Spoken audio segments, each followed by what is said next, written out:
Hello, hello, hello, hello. You missed me?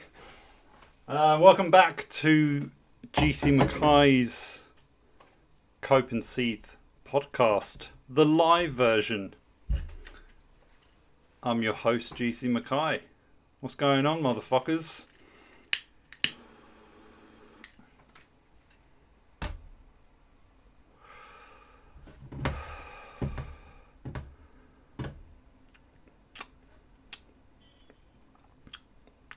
You're not going to believe it, but I read Serotonin last week.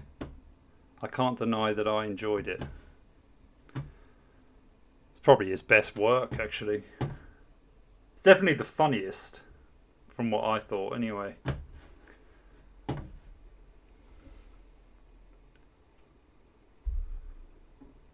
It's all this fucking...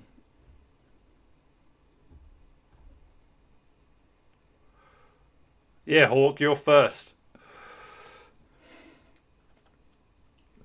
Anyway, tonight's schedule. I'll get onto that first. I'll just have a sip of wine.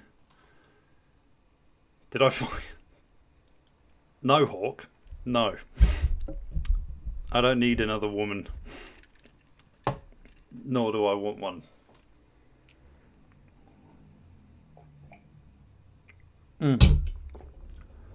Oh. Tonight's wine. Tonight's wine. Fucking hell, good start. Actually on discount. That's a good fucking wine, that is. But yeah, got a few of the regular shit on the schedule. Couple of movie reviews coming your way. Got a face rating system that I'm quite excited to get into. Science version. We can actually settle a few scores for good. So if you do have your selfies, feel free to send them my way, and we'll get to that when we get to it. I'll show you it in a minute because yours truly is going to go first, and then I'm going to do Anya's.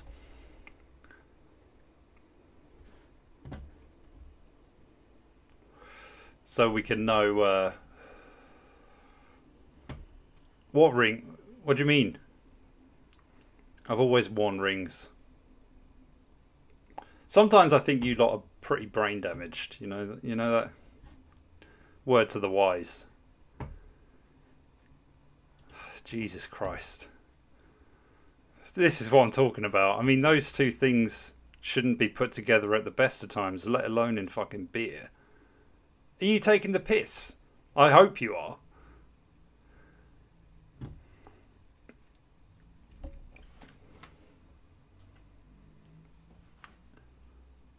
What are we doing? Well, I'm getting into that right now. Yeah, I said a minute ago. It's a couple of movie reviews. Face rating system, which will be an ongoing thing throughout the stream. And Inside My Ride, I got a couple of vids for that. And I know you'll be excited for this.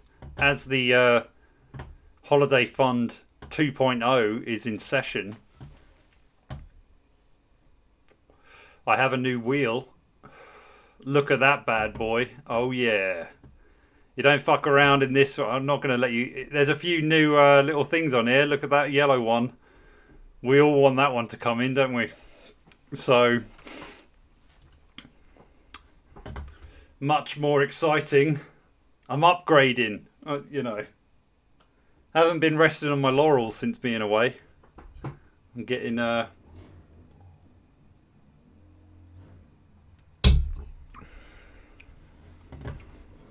Well, I'll show you the new face ratings because this is going to be... Oh. Hawk. Hawk's straight on it. Hawk wants that face. Oh, he's actually... No. Sent me a pic of his fruity beers. I thought you were fucking unemployed. Coconut stout. Meh. I mean, it sounds grim. I love the fucking... I might actually show this. Look at that fucking fashion label on there. Some good label design, that. And you got maple brunch. Oh, it is a port, double porter. You are grim, mate. I mean, I didn't think you drank that kind of stuff in Russia, to be honest. You can tell you're from some fucking butt-fuck nowhere town. I'll tell you that. Oh, you got a job. Finally went into the family business of prostitution, I see. Good. Well, that means you can donate. Did you not see that wheel?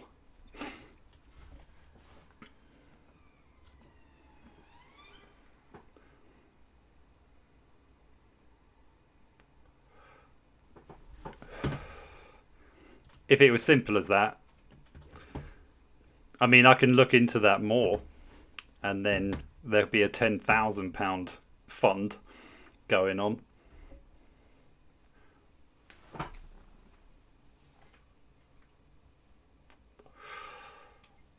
And yeah, I was smoking normal cigarettes.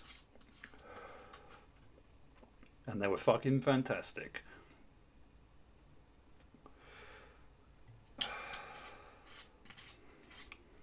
But yeah, I will be calming down on those. First one of the day, actually, though. But you know. Right. So yeah. Okay. We're gonna start it off nice and easy. I know some of you are probably watching the England game, which we should be losing from what I saw. But is it still going? Should be.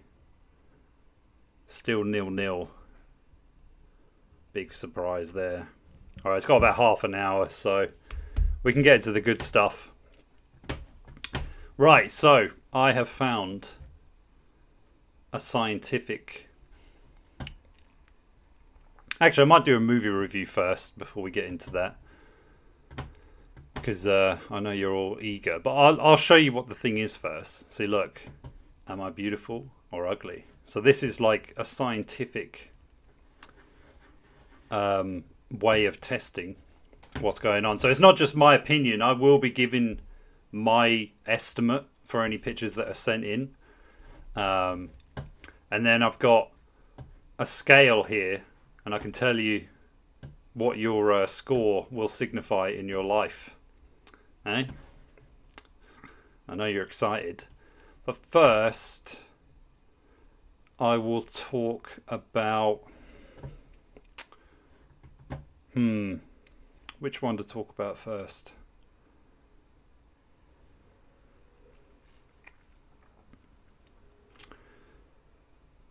Well, one of them I don't recommend at all, but you've probably heard of it. And the other one you probably haven't heard of. Can't decide. Alright, I'll go with this. Some of you may be aware of this one. It came out quite recently. And it's basically a, age gap, or supposedly romance kind of thing, Lolita-esque, I suppose, or more in a modern equivalent, I guess. It's a load of shit. Very weird movie, actually, overall. I thought Jenna Ortega was oddly cast. Didn't really get what kind of vibe she was going for in the film. I'm not sure that was her fault, necessarily, but yeah, if she was supposed to be sensual, well, knee-high socks does not a sexy girl make, I don't think. You'd think it would do, but in this movie, I just found it to be a bit perplexing overall. It's like, well, I'll get into the so-called plot. So she's a student, as you may have guessed already. She's just kind of transferred to this English class because she's heard a bit about the teacher and his skill and all of this kind of shit. She has parents who are lawyers and conveniently not there, so she can live all in a little lonely inside this massive mansion. And yeah, it becomes pretty obvious that, there's going to be some budding romance between the two, which I would say she initiates for the most part. He takes a liking to her because she's got a bit of, literary skills and all that kind of stuff. And that's it. that's basically all that happens. It's a bit of a prick tease in more ways than one, but even just story wise, that's pretty much all there is. She does have a best friend, and so does he, but they both come across as very tokenistic, and they're supposed to like parallel what's going on, but with a comedic value effect or comedic relief, as if there's any tension that's really brought up in the first place, because nothing fucking happens. It also, like, what it does is it's one of those typical movies that, because it's talking about literature, it feels like it needs to like put titles of books in the dialogue to make it seem deep or funny or clever or whatever, and it just comes across as really cringe most of the time. There's a couple of moments where I thought it worked, but for a film of such a subject matter, Lolita never gets brought up, which I don't necessarily think is a problem. But yeah, so basically this whole thing comes about, and Martin Freeman's character, he likes her because, well, she seems pretty willing, but is also quite talented in his eyes, and he was a writer or is a writer. He kind of claims, or he switches depending on the moment or the mood, but he hasn't written jack shit for ages. He does have a little book of short stories that she reads and recites to him, and it's all filled with innuendo and all that kind of stuff. But as it gets to the quote-unquote climactic moment, it really bottles it, basically, because it makes it seem fantastical and wraps it up in this very illusionary kind of almost montage where it switches perspective a little bit between them. But you never really know what actually happens because it doesn't tell you, or it doesn't make it obvious enough. And overall, I felt like the film didn't work, mainly because the script was too weak, the plot was too thin, and I couldn't really buy any of the set designs in it, because even though she's going to school, the main room that she goes into it's massive and it looks amazing, and you've got these kind of old oak desks that are kind of distressed, and everything's laid out really nicely to a fault, because it looks more like a theatrical production than it does a movie. And there's no other classmates generally. Like, there's a few kind of like, NPCs in the background here and there, but you don't actually see them in a proper class at any point. So it's just her and her best friend, who plays the kind of over lavish and flirtatious and suggestive kind of type. But it's all a front because, she's too young and all that kind of shit. But in a sense, at least she has a bit of personality, whereas Ortega just is dull, like, overall. And maybe that's what it was going for some reason.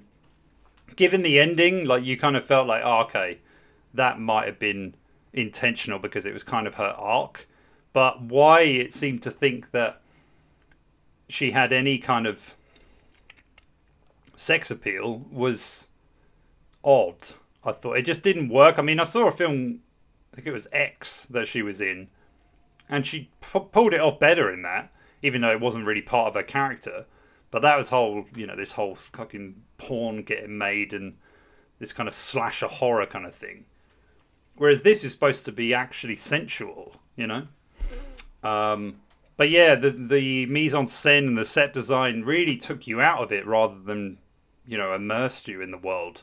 And that was true of pretty much every other point. It felt like you could feel that they just rented the place to film it, and nothing really felt connected. And there was a lot of plot contrivances and conveniences that, just made it a really run-of-the-mill thing. I mean, I guess it was going for that dark academe tint, and maybe on the back of Saltburn. I don't really know. I'd be surprised, mainly because of how quickly they came out, but maybe they realised Saltburn was going to be pretty popular, and then they jumped on this to try and ride that bandwagon, pretty much. But in all honesty, I'd actually review it as, or sum it up as, very much of our times, where it's a film that wants to be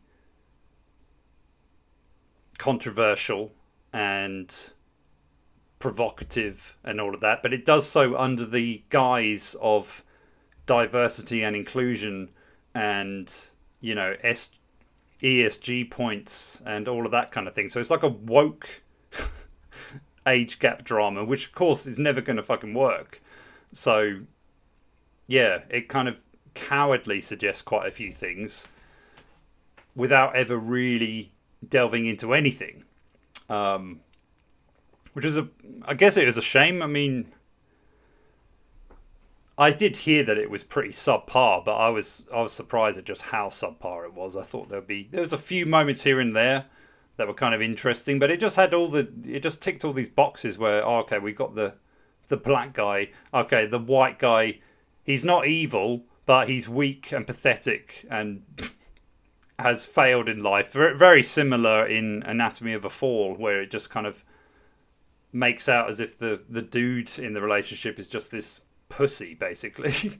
Not really sure why it has to do that. And then, yeah, I mean, even Ortega's like arc is just that of a sociopath, really, and without any of the charm, allure, stratagem, guile, like nothing. It's just like, oh, she's just kind of and I kind of feel like not just her, but yeah, Gen Z hit the wall hard really quick, because even though she still looks young, she also looks like she's about 45. And I don't really understand. Like, it's confusing to watch these movies because you're like, isn't she like 20 something? Like early 20s, playing an 18-year-old, which should work. And yet at certain places you're like, she looks way older than she is. And at the same time she doesn't, because she's still got that kind of awkward, almost puffy fat type of body, but also like a kind of middle-aged mum at the same time. So you're just like, what the fuck's going on? But then she's got this tiny face that I think she's had work done, to be honest, because there's something off. Like, I don't know what it is, but something doesn't look right. And yeah, just how cowardly the film was for such a subject matter. I just thought it was really bizarre, and there were so many elements of it where it's like, well, if you're not going to use the actual school, what's the fucking point of it being there? If you're not going to use the woods, it's this area where she walks into the woods that goes through to the school, that it kind of sets up, and you think, okay, well, we're probably going to see the inside of that at some point. Nah, it's just there because it looks nice on camera in a landscape shot or a establishing kind of take, and you're like, but why is it there then? It's pointless. Absolutely pointless. I thought it was supposed to be like her, you know, Red Riding Hooding in it by walking down, and it's dangerous and all that, and it's like kind of alluding to that, you know, coming of age type thing. But it's like, nah, we don't need to have that there. Other little bits, like the dude invites her to a kind of poetry reading, saying she'll probably, you know, either like it or hate it and all this kind of stuff. No one bats an eye at the fact that this very young woman has turned up and is sitting very close to this older professor. No one seems to give a shit.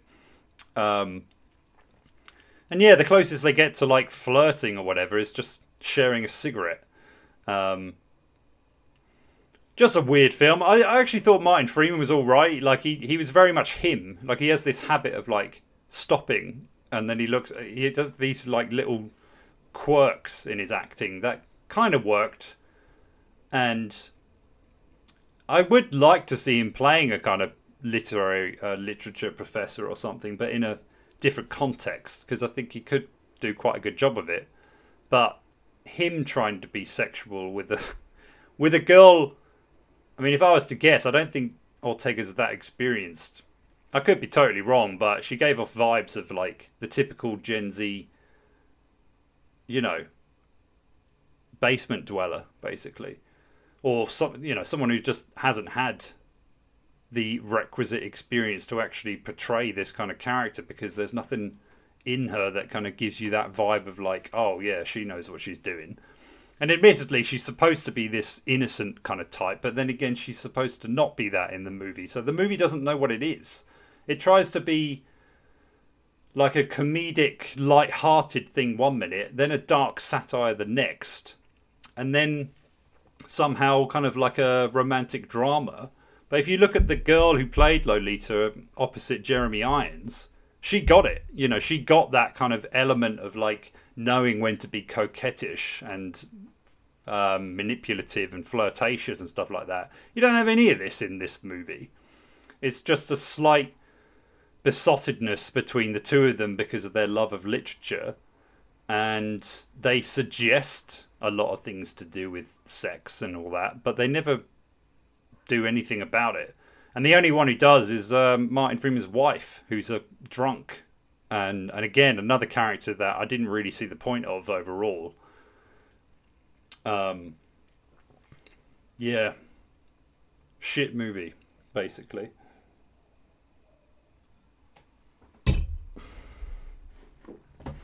Well, I mean, he's supposed to be playing. Yeah. I don't know. I mean, because it doesn't really ever delve too much into that. I mean, of course, once there's suspicion about what's been going on between them, he's the one to blame immediately. But then it's never found out what supposedly happens anyway. So you're kind of like, what the fuck? I mean, is this just demonstrating just how biased it is in, you know, schools today or what? You know, I don't really get the point. It felt like a complete waste of time.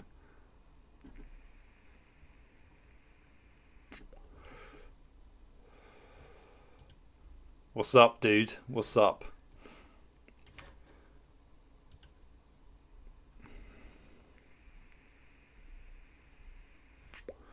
It's not me rating the face. It's the computer. It's the scientific machine that I've got. It's got nothing to do with me.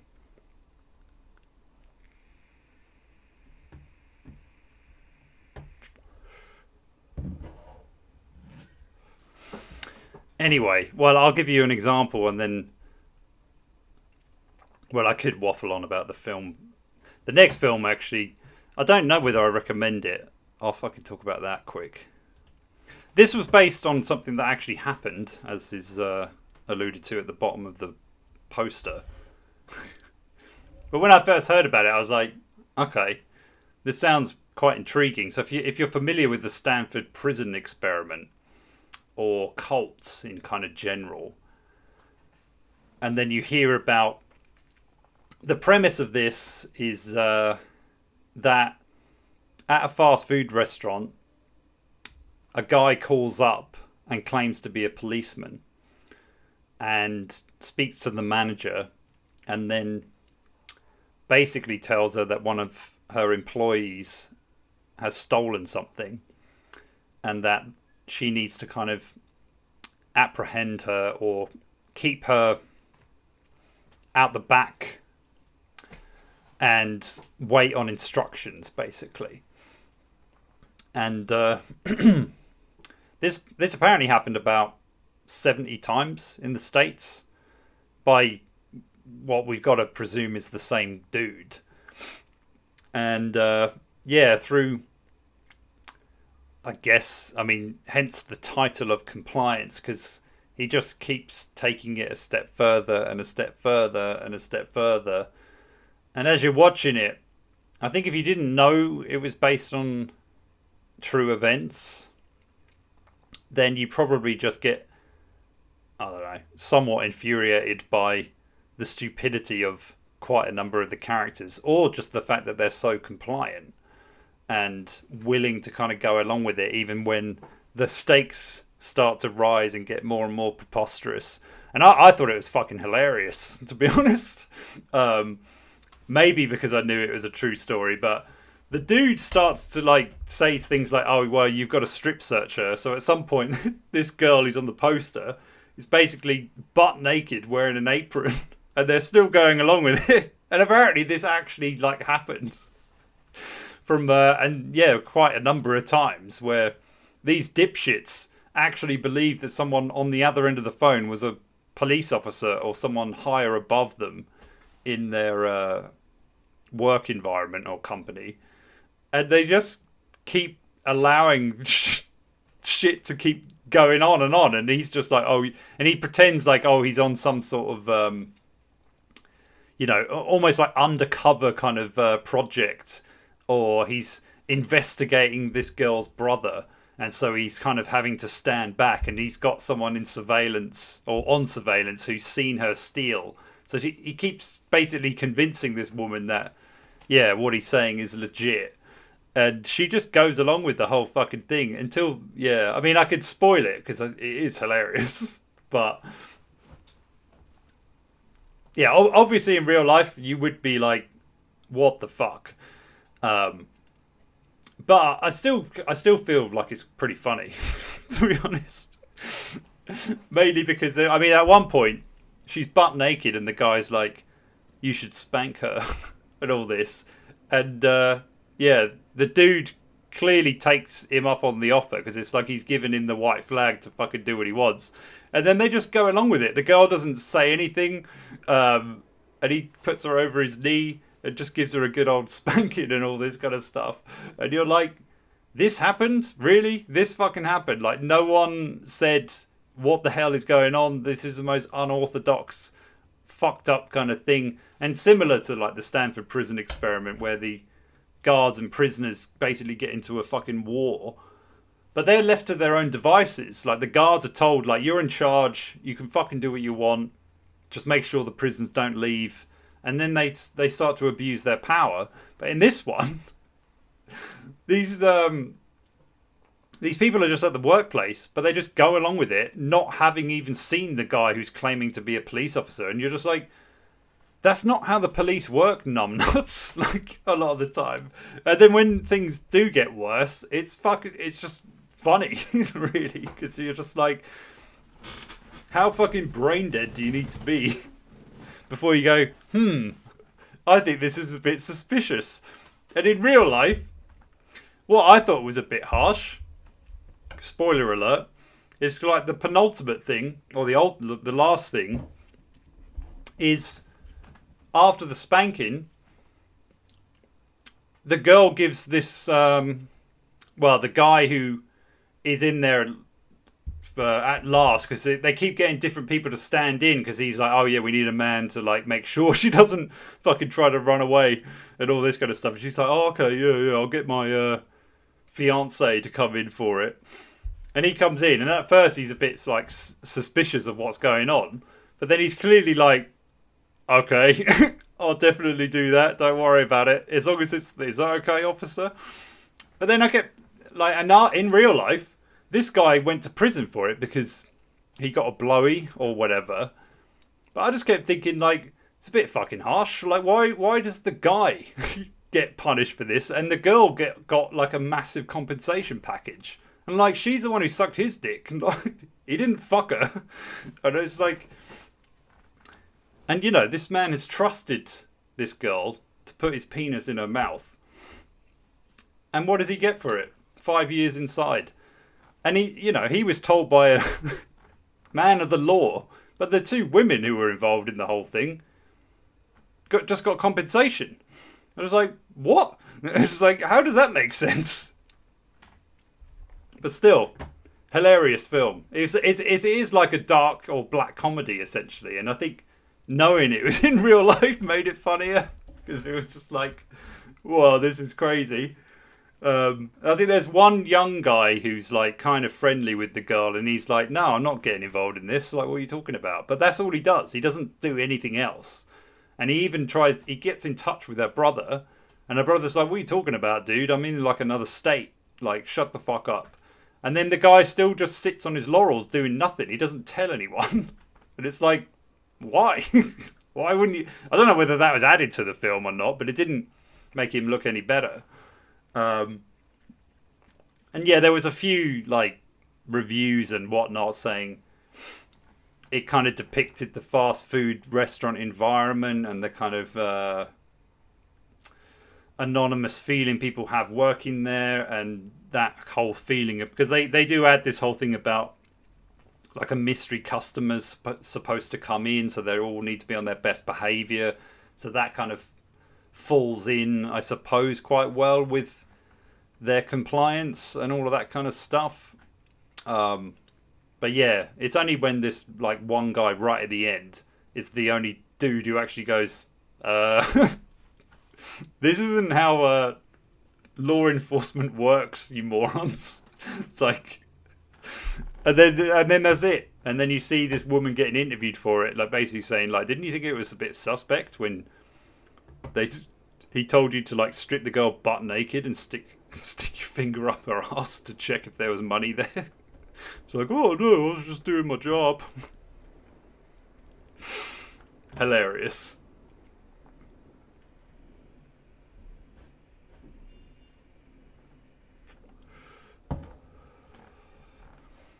Anyway, the movie talk's all over. I know you're like excited. What? If you're fucking bored, what do you want to know?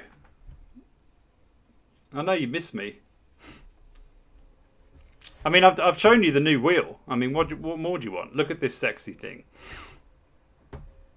This is one, you know, I asked Hawk to help me out with this, and his help was about as fucking useful as your chat's been so far tonight. So, you know. But well, you know, if you're going to give me an early night, that's all right by me. It's, you know, I'm trying my best over it. But are England winning? I assume. I know they're losing. Of course they are. Of course they are. Who scored? De Sousa. 80 minutes. All right, so that's got about 10-ish minutes to go, is it? Fair enough.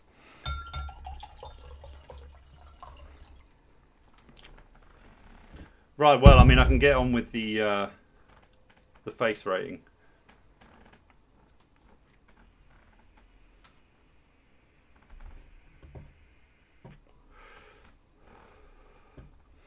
Yeah, that's the thing. I don't know whether it... Maybe I'm just too warped nowadays, because I did find it slightly disturbing in places, but I was also just... I don't know, my mind was boggled by the fact that they were just going along with it and not one of them was like, hang on a minute. This seems a little bit sus.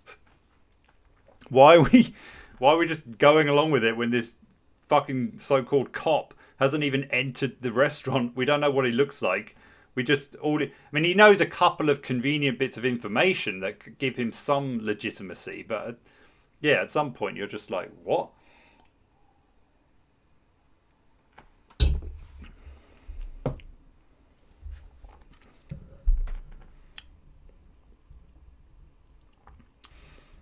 Well, we shall see.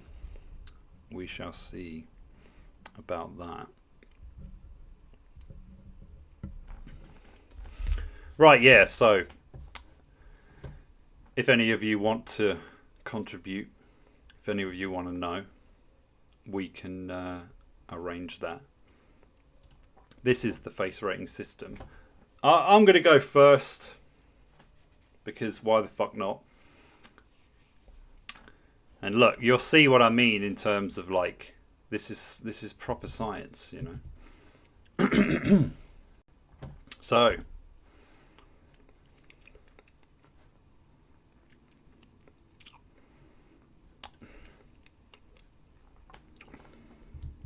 I think, is this on? Yeah, here we go. So, I need to get a bit closer, I think.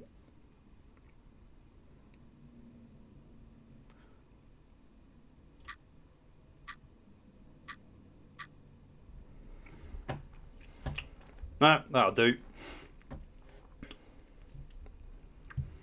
So I know quite a few of you would love to get involved in this. For tonight, £5 you get a spin and a rating, you know. So don't say I don't do anything for you.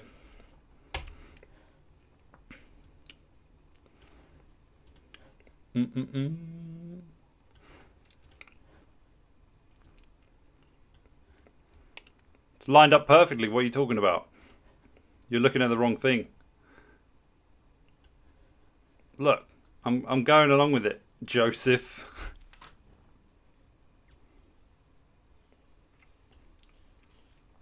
at the bottom.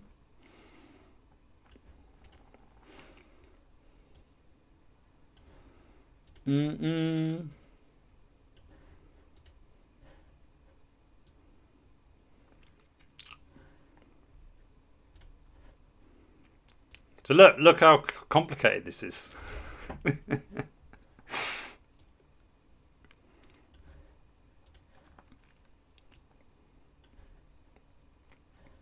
All right, gotta make sure I'm getting this right, you know.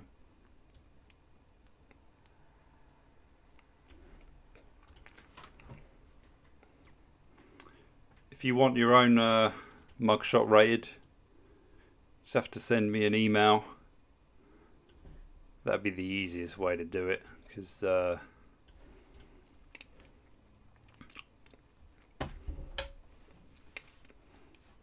what can I say? What can I say? I'm a 9 out of 10. I'm a 9 out of fucking 10. It's no wonder you lot hate me so much. It's like you just envy me, don't you? I mean, what can I say? Although apparently, according to this fucking thing, I've got a poor face symmetry. Fuck off. So can anyone beat me? Am I the Chad? That's why I'm daddy, you know?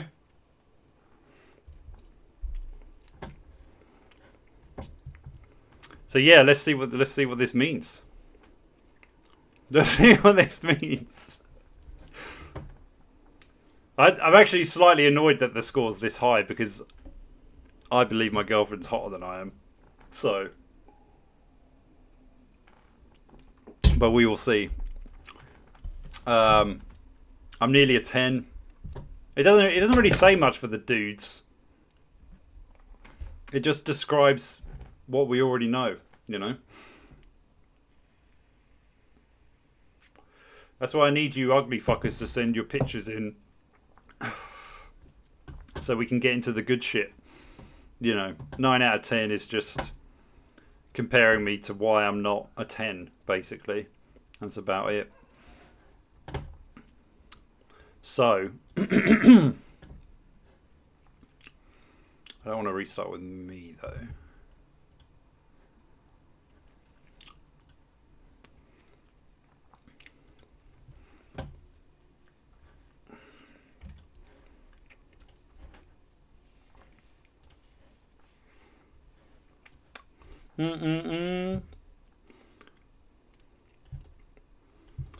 I'm going to be doing it, so I'm going to get the eyes in as well as I can, because I don't really think the rest of it matters that much.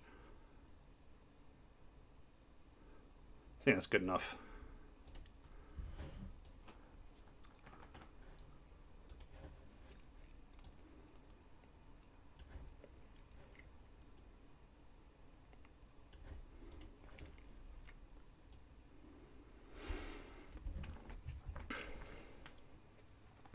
Tell you what though, you lot are boring me to tears tonight. I don't know what's up with you. I go away for 2 weeks and it's like you fucking forget me.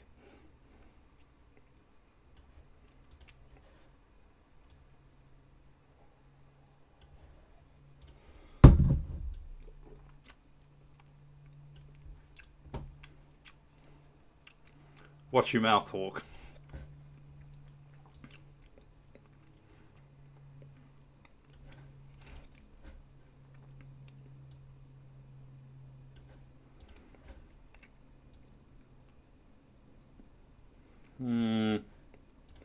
I'm betting it's going to be in the 90s, to be honest.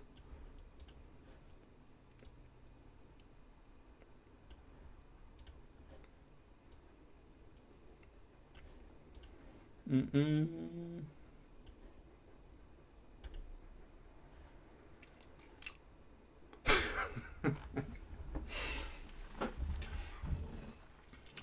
.5. Your forehead's too big. Wide in.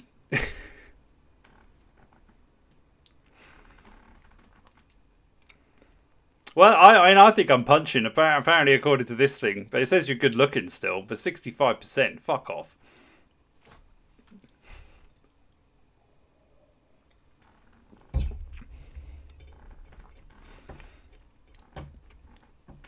What does this mean?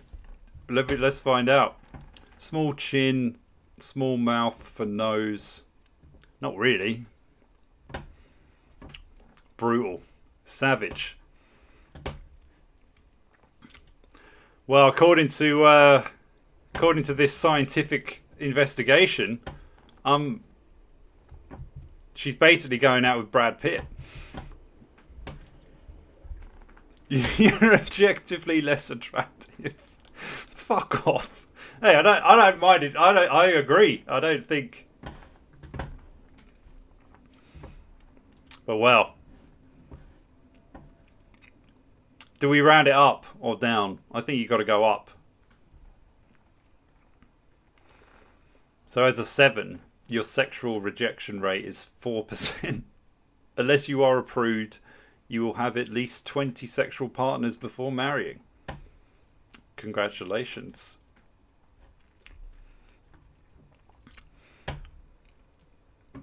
Nah, that discrepancy is bullshit. Total nonsense. I'm annoyed. I didn't think it would be like that. I don't know what it's talking about anyway. But yeah, if any dudes out there, if you think you can challenge, I'm at the top.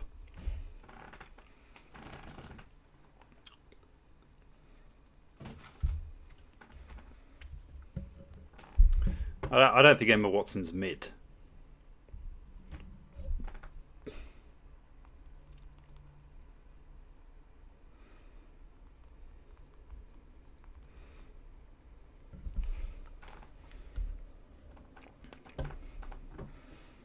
Fucking hell, that's fucked with my. Let me just get this back. How do I? Okay. I think that zooming in thing screwed with me a bit. That's alright, I guess.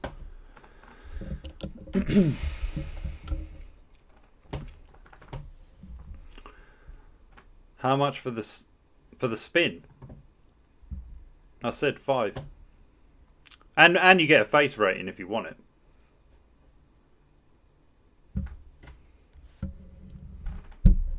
No. I know, what number was the black dude? I bet he was. He's a 6. Yeah. The token. Well, I like how there's no Asians either on any of it, actually. Looking at it. Doesn't bother with that.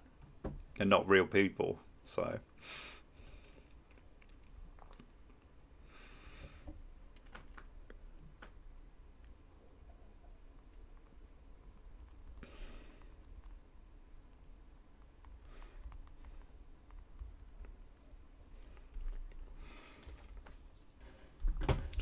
You want that spin.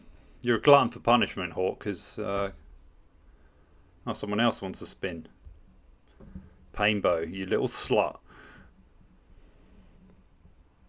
Constantinople Pussy Patrol. Nice reference. Is that a fucking In-Betweeners reference?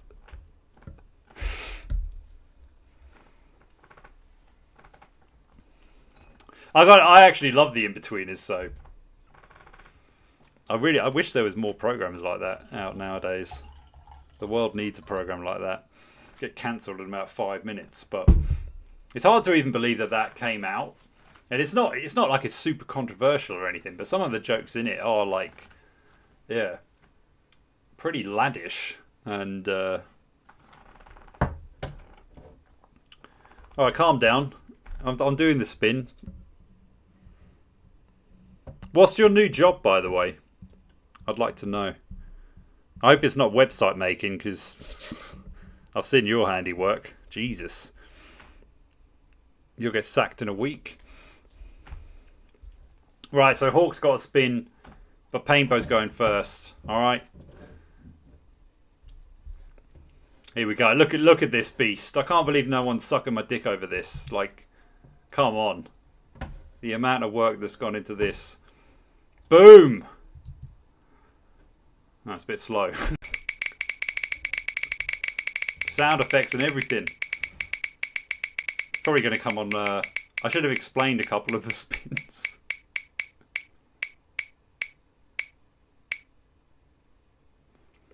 You get an extra spin. Okay, so that's a redundant one. We'll do that now. I just want to explain the green one, because you probably can't read it. I will end the stream immediately if that ever comes in. Alright? Because I remember we discussed this a while back, and I thought, I should just do it. I should just be like, fuck it. If that's what happens, it happens. And that will kill the stream. I shouldn't be trying to control shit, you know? And then I get the night off, so it's like, why do I give a shit if it comes in? Fair enough. Boom. And I won't even run credits. I will just end it straight away. The red one is the usual free book or bottle. And also, Painbar, I was actually going to ask you, there would be a way for you to like claim the main prize if you get it. I'm sure we can sort something out, which wouldn't involve you giving me your address or anything like that. But we'll discuss it if it ever comes out.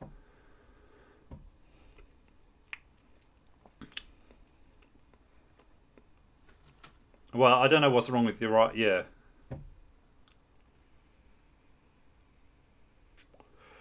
Well, you know, it's got to come in for you to find out. And the white one is... I will open a members channel on this on YouTube, and I will also open a Discord, which is something that, I mean, the members thing I was considering doing anyway, because I thought if I wanted to do streams of a more illicit nature and not want to worry about it, that would be good. I've got every fucking video I make gets demonetized or copyright claim to high heaven. I mean, that Con Air one, I had to wait like a month before I could put that out. So I was just sitting on it for ages. And then I do put it out and it's like a fucking fart in the wind. So, you know, you'll get early access to vids. I will be doing... And the problem with the private streams is obviously if there isn't enough members, then it kind of makes it pointless. But I will also be able to try to arrange it on Discord. And maybe this time around we can actually make it something fun and not just a toxic shit heap of bedlam and, yeah, people getting fucking pissed off and all that kind of stuff. So I'm leaving it up to the wheel to see if this would ever come in. Yeah, you're a clever boy. You're a clever hit. You're a clever boy.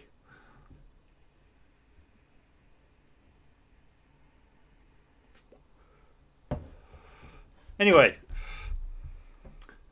free spins get immediately spun. So let's do it.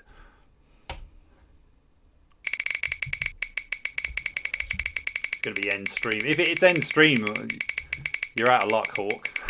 Cheers to the fiver.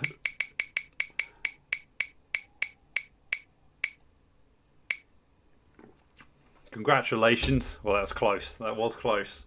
Boom. There you go. Suck on it. You love these fingers. They're your favourite thing. Imagine this on your nips. It's all good, brother. It's all good. Your spelling's actually surprisingly pretty good for 6 beers in.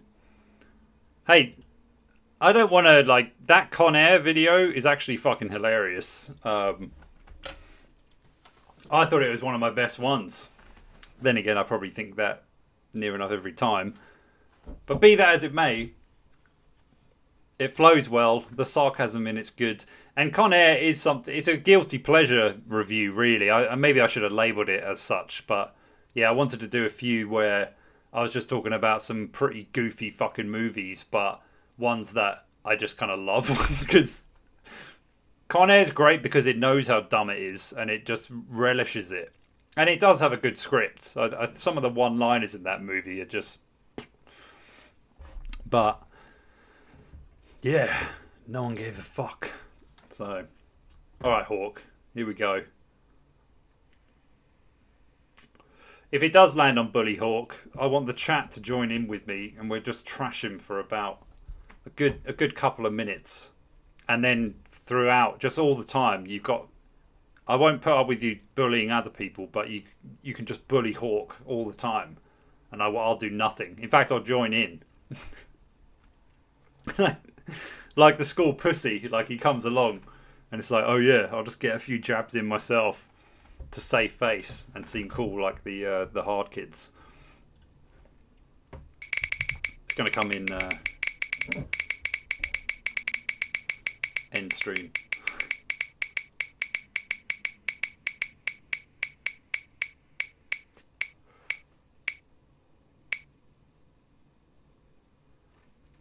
You've won my respect, Hawk, after all of that shit talking. Okay, so in this circumstance, if the Bully Hawk does come in, you will still have my respect. I'll try to give you a more nuanced bullying.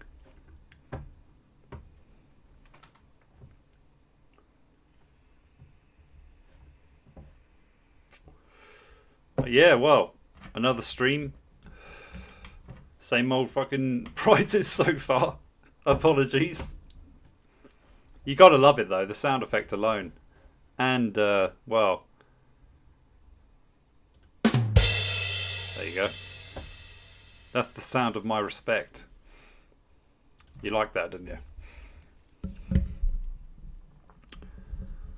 Yeah, I don't suppose the face rating, no one wants one. I'm disgusted by.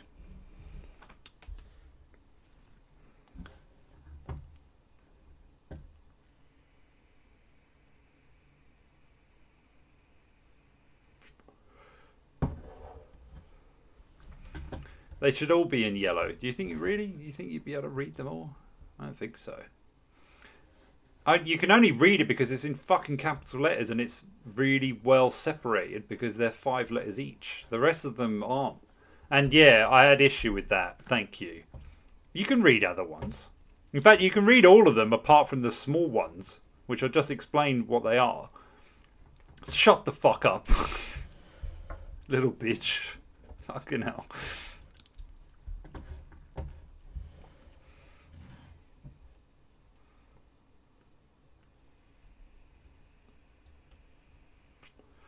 Well, you've sent your $5 in, Hawk. Why don't you get a little face rating? Are you worried that you're not going to get a 9 out of 10 like yours truly?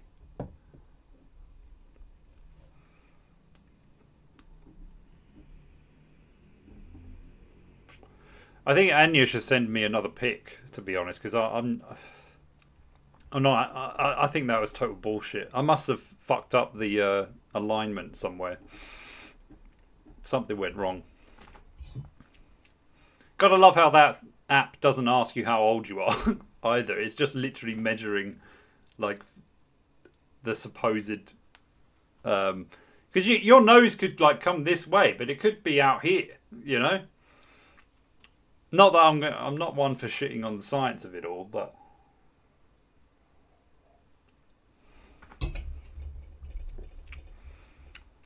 Alright, you tell me,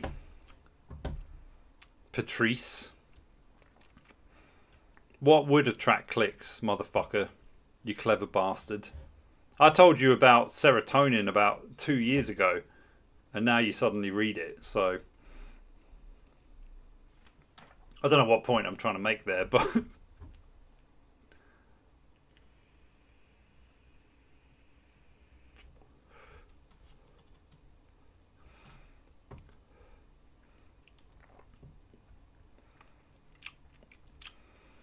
Well, the voice is going. I'm bored of it actually as well. But I did, like I said about 3 minutes ago. Yeah, I made that I made it ages ago, probably 2 months back, and it only got approved because I think Disney own it now, and they just left it until it met. Like if they don't claim or respond to your appeal after 30 days, it reverts back to you. So they obviously weren't fussed. or even probably didn't even see it. I don't know. But yeah, that threw my schedule out of whack. The only fucking one that done any good in the movie reviews was Fat Girl, and that got removed because of literally a guy with a hand on a breast. And what's funny when this shit happens is if you have a part of a song that gets claimed, you can just clip it out and the YouTube system will do it for you. It takes fucking ages, but you can just replace it with something else. And it's a fairly useful tool to have, because it's like, well, sometimes that happens. It's really hard to tell if you can use a few seconds and get away with it. But because it got marked as being sexually explicit, which is like, what? It's just like, watch any music video where they're busting and grinding their asses, showing way more than what was in that fucking movie. And yeah, you're not allowed to blur it, you're not allowed to cut it out or make it blank. It was just, no, it's fucking removed. And I was just like, why? It's just like, what the fuck's going on? And just because it got an amount of views, I don't know, maybe I've got some troll out there just like reporting vids or something. I really don't know, but I doubt it. I mean, what's the point? But yeah, apologies for the noise. It's just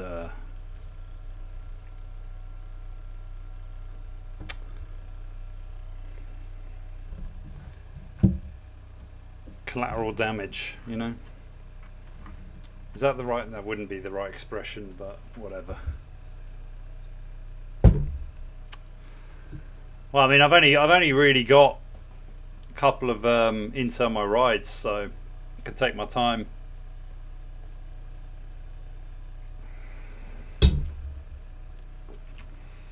Okay, let's listen to the expert advice. Let's have a look at this. If you want to actually get subs, you need to make more videos and about pertinent themes. For instance, a Dune video would get a lot of traffic.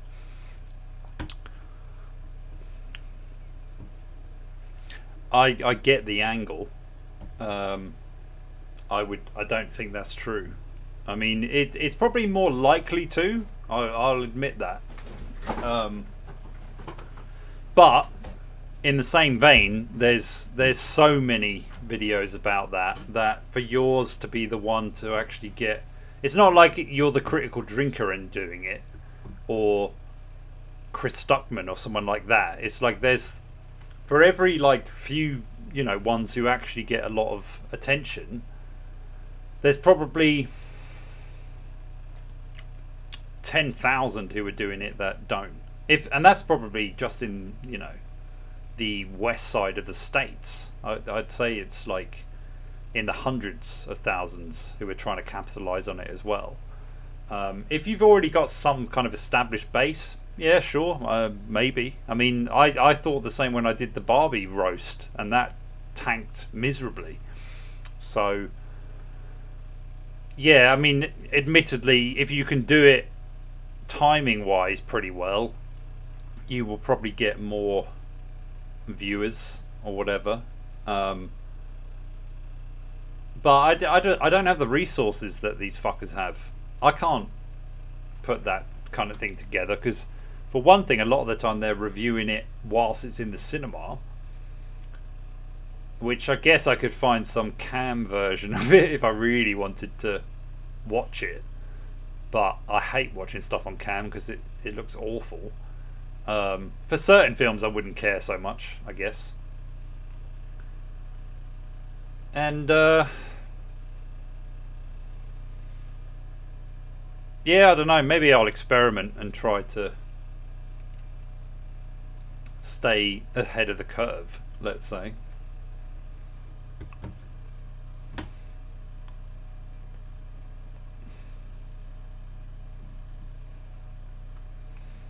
If you want clicks, just make titles like libtards destroyed by facts.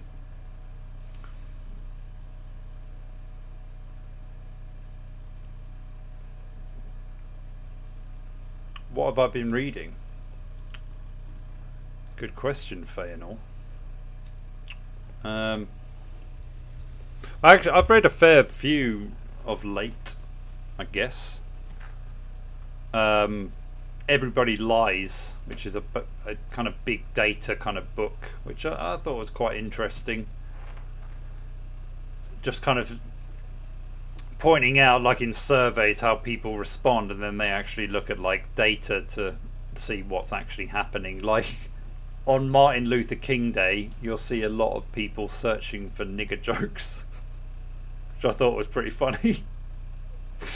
But also can depend on like how, I think it goes on about Obama and when he was addressing, I think, some sort of Muslim attack or whatever, and then apparently people just search like I hate Muslims or whatever, like they're not actually searching for something. They're just like Muslims evil. And there was this little chart in the thing when it was talking about Muslims, Jews, black people, gays and Christians, and like the amount of like negative characteristics or like what words come up. There was quite a lot of crossover. I found it pretty fun. I actually did screenshots it. Could have a little game with that. And then I read Your Brain on Porn, which I found, to say it was dull was mainly because I thought quite a bit of it was quite obvious, but I think if you're someone pretty hooked on it, it could be pretty helpful. And as an addiction, it's not really recognized in the traditional sense because it's not like a substance. But yeah, quite intriguing, especially when people get so addicted to it that like a straight guy will get so hooked on it that at some point he will start watching gay porn because it's like the only thing that he hasn't watched, and he will get aroused by it because it's like, I guess it's something to do with the taboo of watching porn, and then you're trying to chase that feeling again, and then the further and further the rabbit hole you go, or the butthole, I guess in this instance, the more likely it is that you'll end up watching stuff that goes against your very sexuality, which I found pretty intriguing. Or you'll start watching, what Vosh watches, or CP in general. So yeah, that made it quite interesting. But then there was loads of like features in it where it was giving really anecdotal Reddit post kind of quips, and I found that to get a bit dull at some point. But it was quite an interesting read nonetheless, and one which I found very easy to just be like, okay, let's just skip to something else because I don't give a shit about this or whatever. So that was good. And I've just started reading this, The Book of Laughter and Forgetting, which was, funnily enough, something I discovered because of the video or the research that I'm doing for the next vid, and then some Google kind of hunt made me find it, an article on something, and then he just started waffling on about the Book of Laughter and Forgetting, and I thought, I didn't even know I had it actually. I was just like, I've heard of that, haven't read it, and then I was just looking through my shelf and I was like, I do actually have this. So I started reading it. It's like The Unbearable Lightness, but with a bit more of a satire to it, I think, so far. Some good quotes and stuff, especially about memory and about how people don't give a shit about the future. The future's like a blank void. They just care about the past and trying to reimagine the past and control it and all this kind of stuff. So yeah, it's got some intriguing, but it's just very Kundera basically. So it talks about Prague and communism, the Russians invading, what that meant for him. He takes on a more,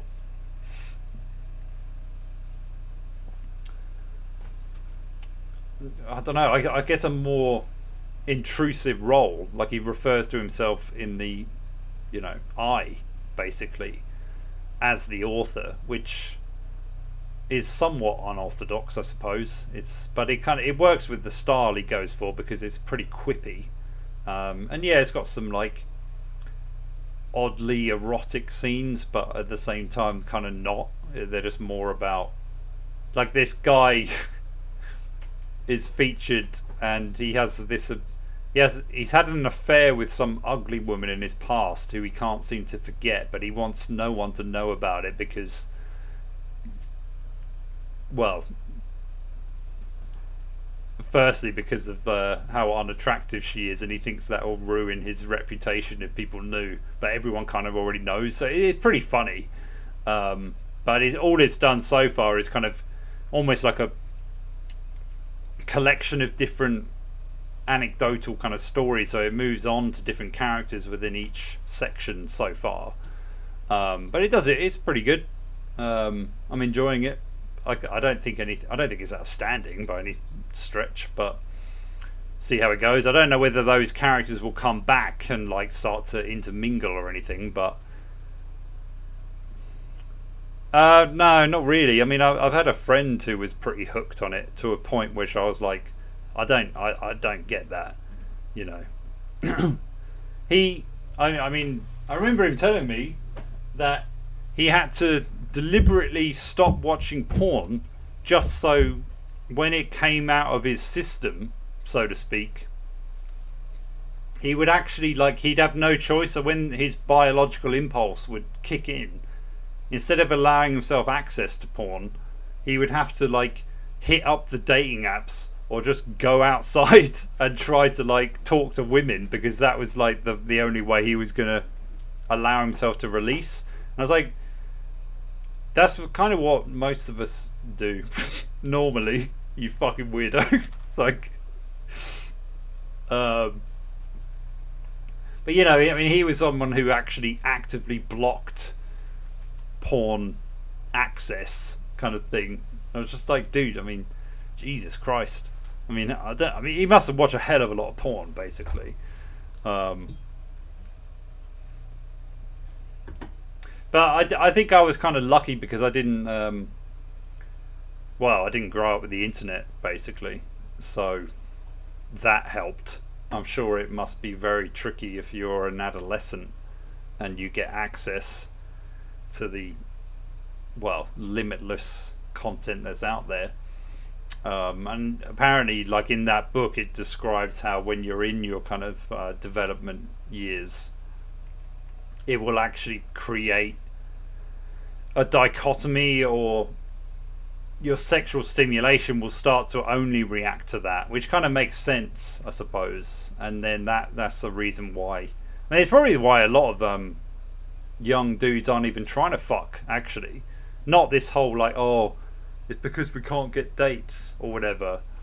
I think it's probably more to do with the fact that they've been fapping off to hardcore pornography for like since the age of 12, and now they can't get a boner unless some chick looks like she's being raped, or it's a gangbang scenario or whatever, you know. And yeah, by comparison, a normal person isn't quite going to stimulate in the same fashion. Even if she was up for like playing along with those fantasies, it wouldn't be enough, because I mean, I would look at porn as like basically a form of cuckery. It's like e-cuckery, really, because you're getting aroused by 2 other or 3, 4, 5 other people fucking, and you're just sitting there watching. Oh yeah, this is great. You know, so you're basically training yourself to be a cuck, which probably isn't going to help you out when it actually comes to physical relations, you know. But I can understand how people fall down that trap when you're too young to know any better, you know. So, at the same time, I don't know. I can't relate to that. In the same way that I imagine a lot of them wouldn't know what it's like to like get aroused by a picture. Like, you know, back in my day, you know, you'd find your kind of lingerie catalogs or whatever, and then that was enough to kind of stimulate you and all of that kind of thing. And There was an interesting point that it made, is like you would normally, like in the past, you would kind of imagine yourself as the person who was actually like interacting with the, well, say the woman in question. So you put yourself in the leading role, whereas now it's like you're actually putting yourself in the spectator role, and you're aroused by the watching of stuff, which is just fucking sad, really, at the end of it. But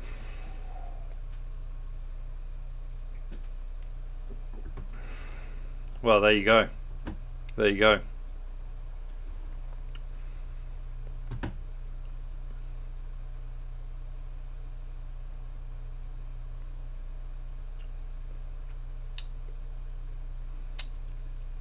By your logic, reading is a form.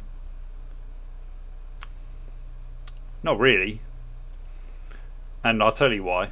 Because it's not a bad. I need a fucking cigarette again. Fuck this.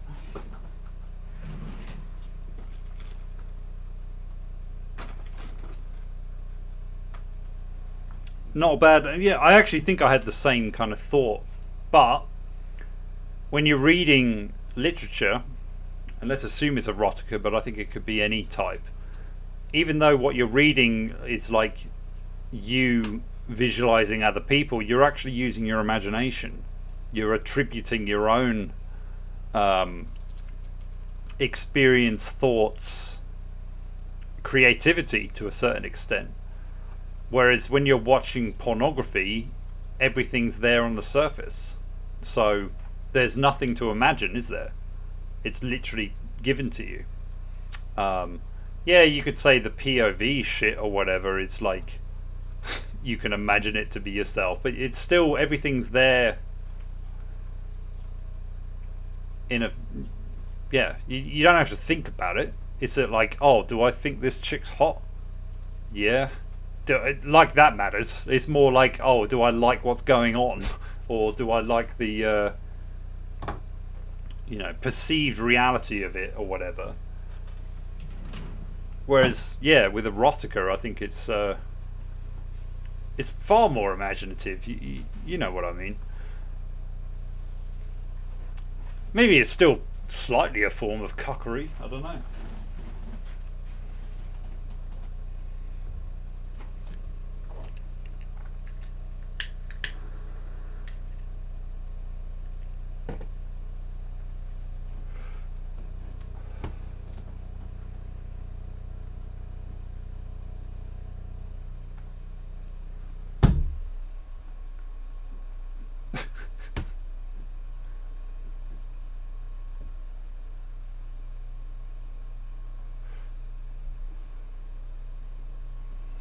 Well, the other interesting thing in these porn-related books is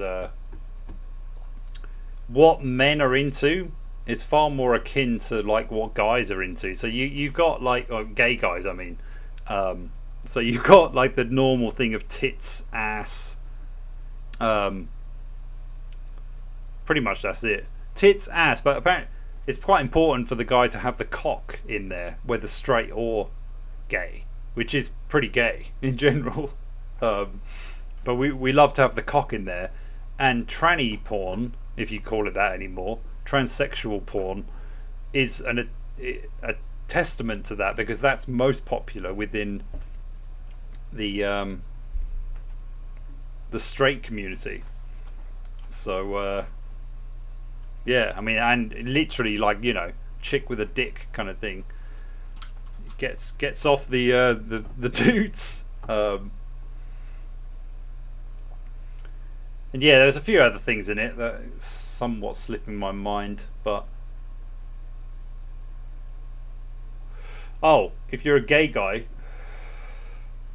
you most likely want to be a bottom, apparently, and apparently it's more difficult if you're looking for hookups to find a dude who will fuck you in the arse. So gay guys are kind of like submissive chicks in a sense, which I find quite interesting, because in their community, as it is in with S&M, they actually will view the bottom or the submissive as the one in control, oddly enough, or at least like on the surface it sounds kind of odd. I actually don't think it is odd. I think it's true. So the one who seemingly is submissive is actually the one who's in total control of it all, because they allow the one who is going to be the dominant to, you know, be that, but usually they still hold all the cards in some regard. Yeah, I found that quite intriguing.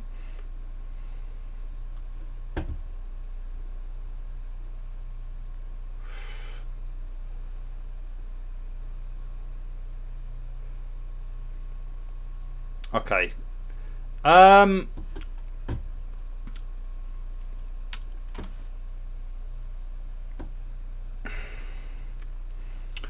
Yeah, I mean, I'm not saying I did say e-cuckery. In fairness, I don't think it's literal cuckery, but in a way, you're kind of like, I think in the past, because it was a thing, like pornography is always a thing that's kind of taboo in the society. Like it feels like it's something you shouldn't be looking at. So that's part of the arousal, for one thing. It's like there's an element of voyeurism to it.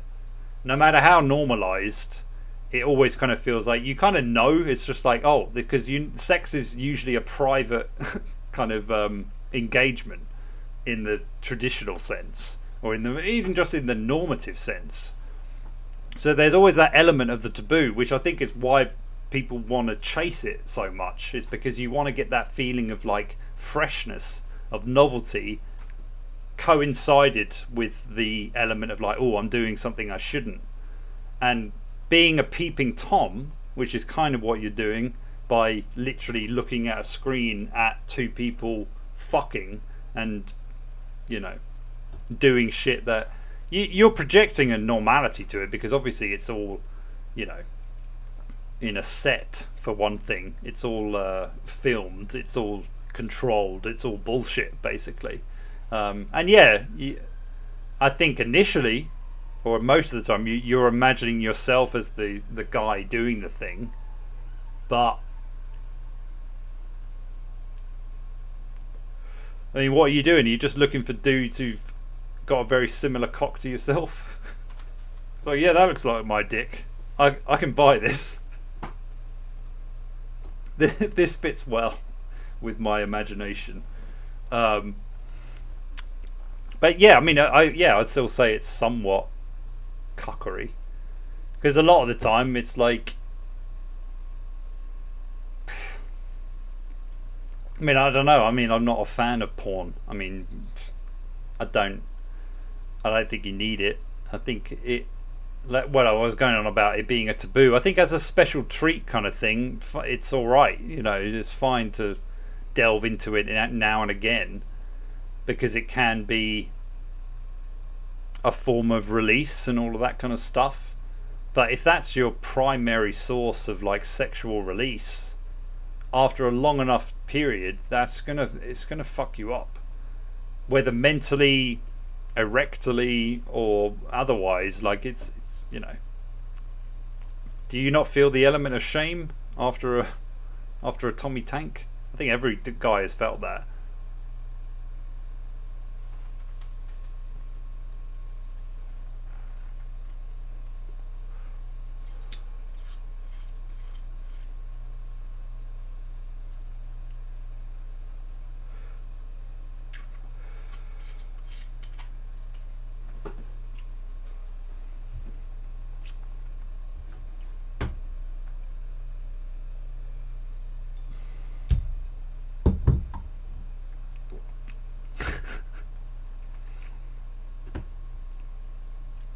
Some of these comments, it's just you're on form. It's just the shit I've been reading. Just the shit I've been reading.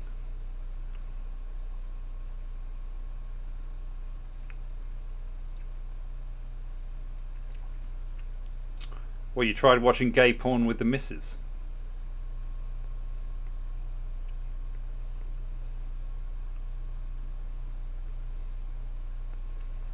There you go. I mean, you must be very familiar with Asian porn, I would have thought.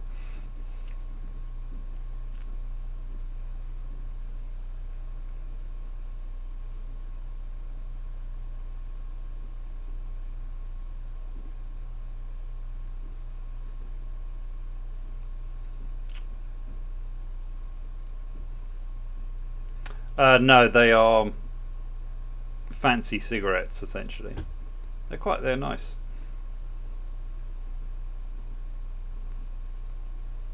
Grape pilled.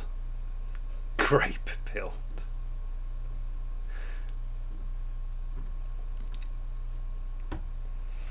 But yeah, I mean, I really don't know. I mean, I do feel for dudes who get into it, you know, from a very young age, because I don't know what that would do to your psychology, you know. I can't imagine it would be good, you know. Anyway, I'm gonna edit this. So far, £10 in. For any newbies, we have a spin the wheel. Normally it's £10, but tonight it's £5, and you can also get a face rating. Oh shit, that shouldn't be there. There we go. Oh, you can do a body test on this as well. So yeah, if you want to have a go, up to you.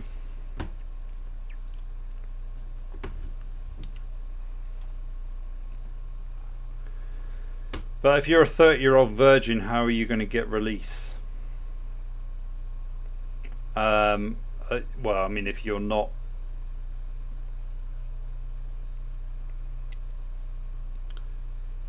if you're hooker, I would imagine, at some point. June. So it's coming. It's just around the corner.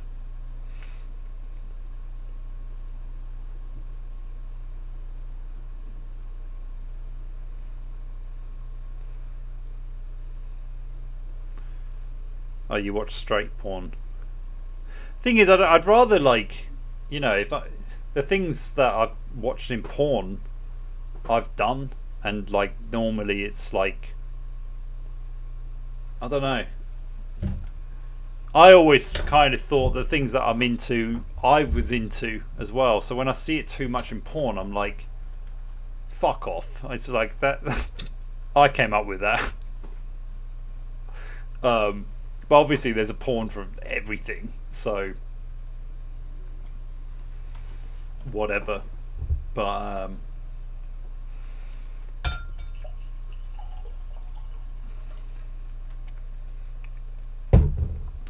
yeah, I mean, if you're a 30-year-old dude who hasn't ever had any, you know what to do, Hawk. You know what to do. This ain't a charity.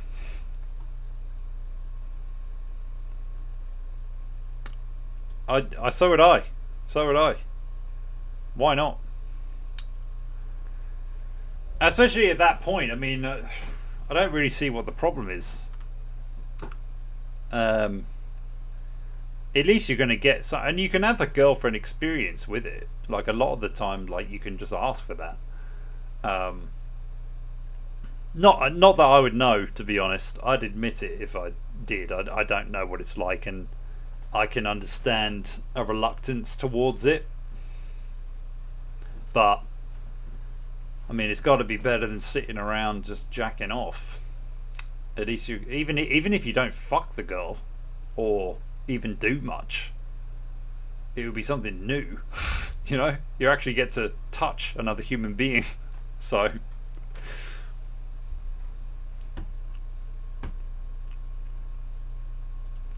I know, these cheapskates, I mean, it's unbelievable. Although I think Hawk might have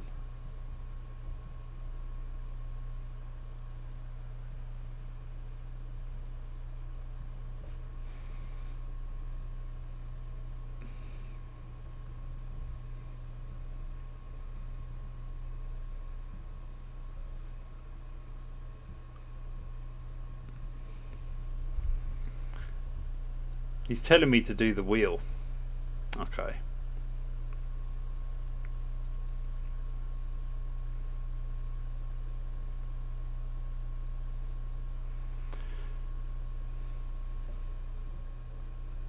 Anyway, we've still got Insell My Ride to come. So,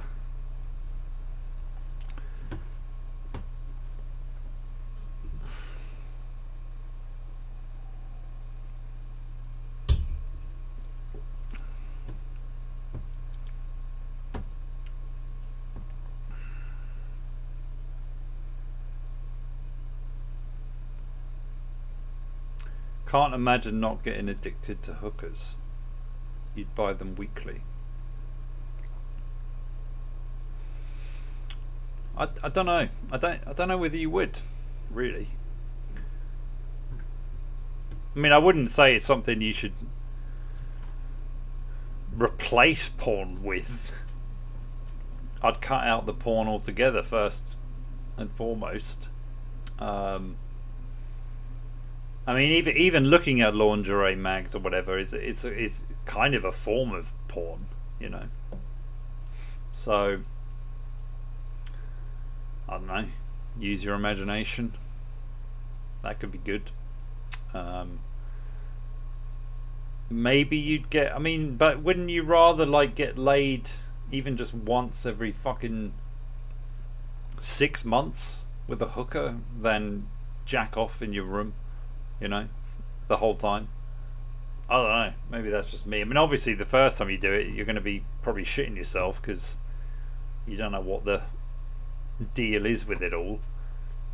I mean, I'm not suggesting you go for a prostitute.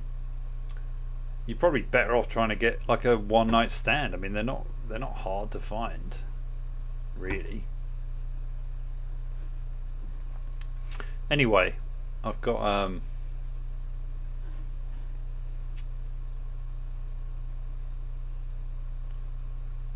yeah, Painbow's got the answers. He's clearly a pro in these matters.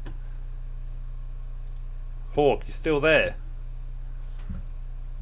This one's for you, bitch.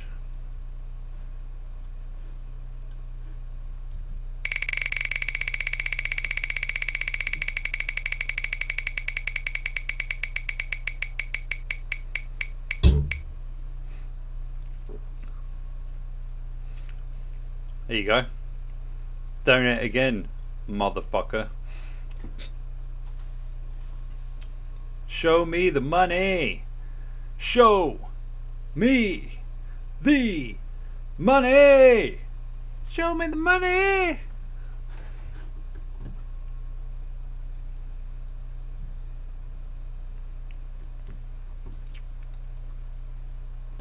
I don't even really think it's dating apps aren't the place you want to go. You just need to get out there. There's a lot of fucking it's not difficult these days. Fuck the dating apps. The dating apps are a waste of time, usually just for women trying to get more fucking ego boosts than anything else. You're better off going to a bar of somewhat ill repute.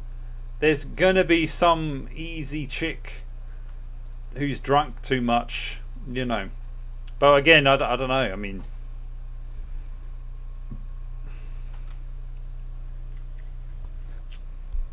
yeah, who better pay up, motherfucker?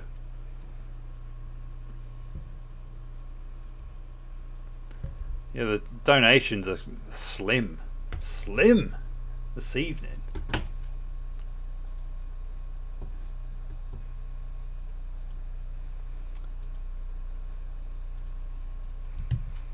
I mean, I'm putting this up, but really this isn't going in my pocket. All I've got is a fiver for my troubles, which is bullshit.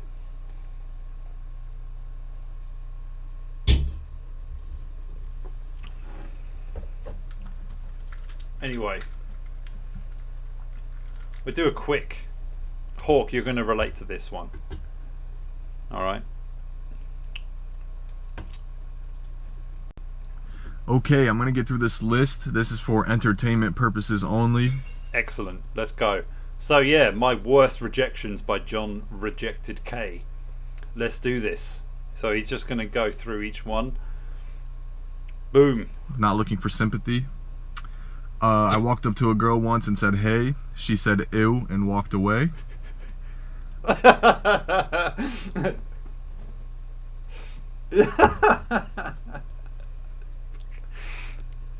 Has that happened to any other guy here? I mean, come on.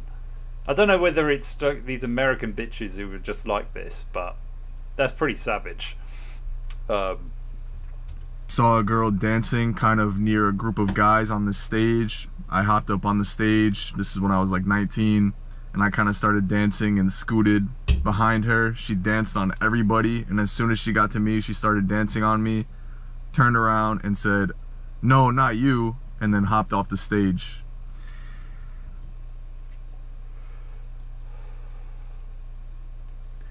Is my man here going for chicks who are clearly way out of his league, or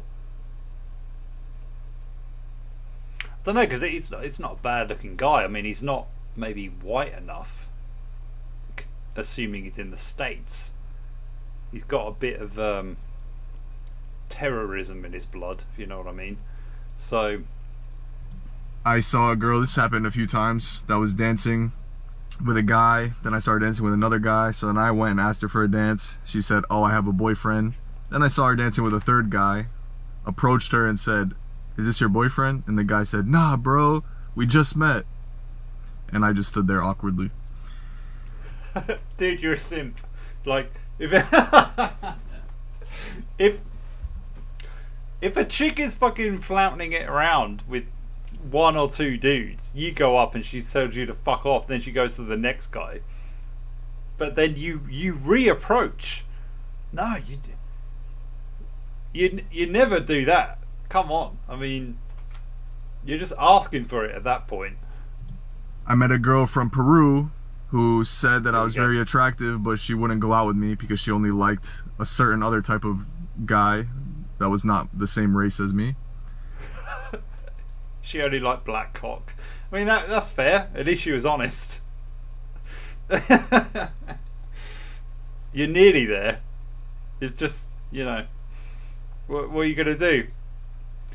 I love that. Women are way more racist than fucking dudes. Have you ever realized this? Like, there's so many white chicks who will either claim that they just will never go for black guys because they're black, or they love black guys but only because of the reported big dongs. So they don't actually like black guys, they like the big cock, which again is still racist, by the way.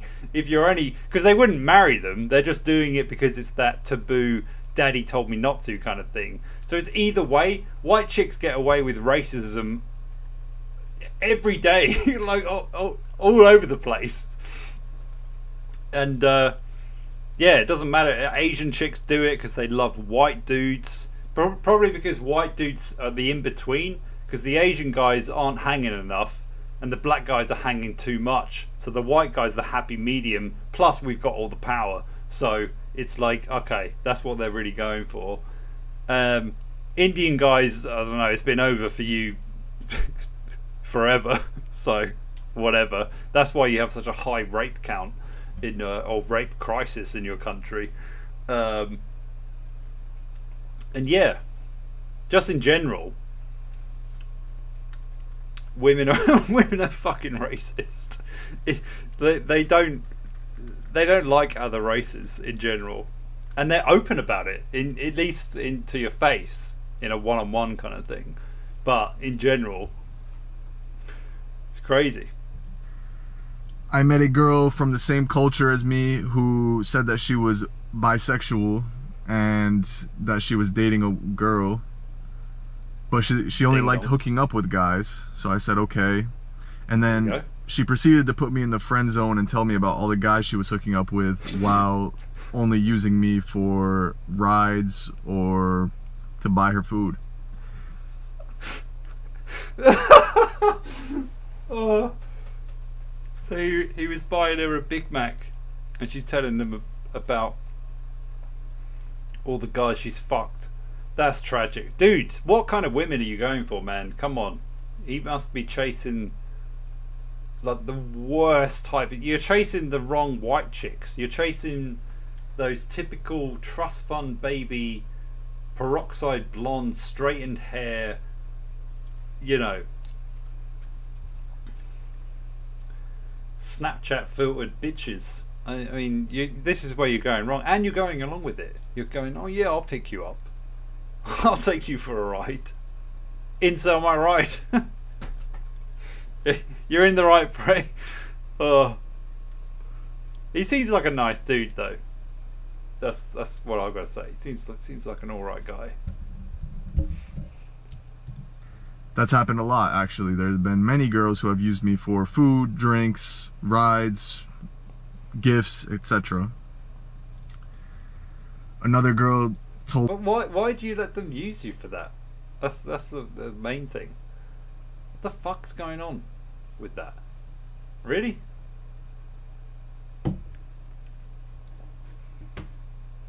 Oh, I'm not saying all women. I'm saying like when I'm ripping on people in general, I'm talking about the majority of society.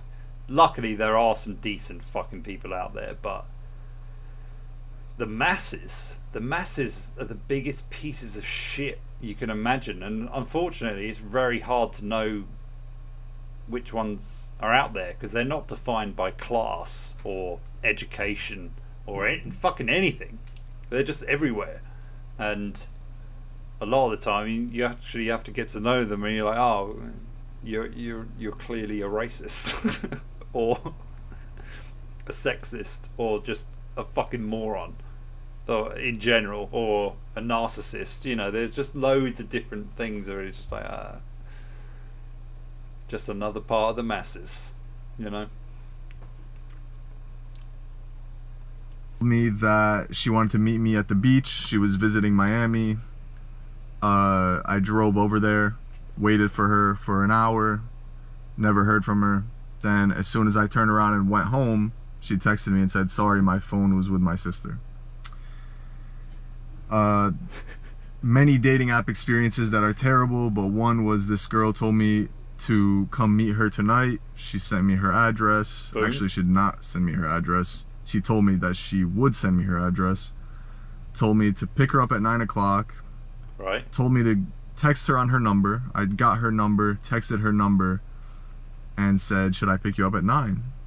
And no response. Well, you really tickled my balls with that story. I thought it was going to be something juicy. It just turned out that she didn't text you. Come on. There have been several hundred times I've been left on red by people who were honestly not qualified to have a conversation with me. There have been many times where I was blocked by someone after having a very pleasant and delightful conversation with them, and no explanation for that. If you describe a conversation as very delightful, that's probably why you're getting blocked. Self-awareness, son, you know. And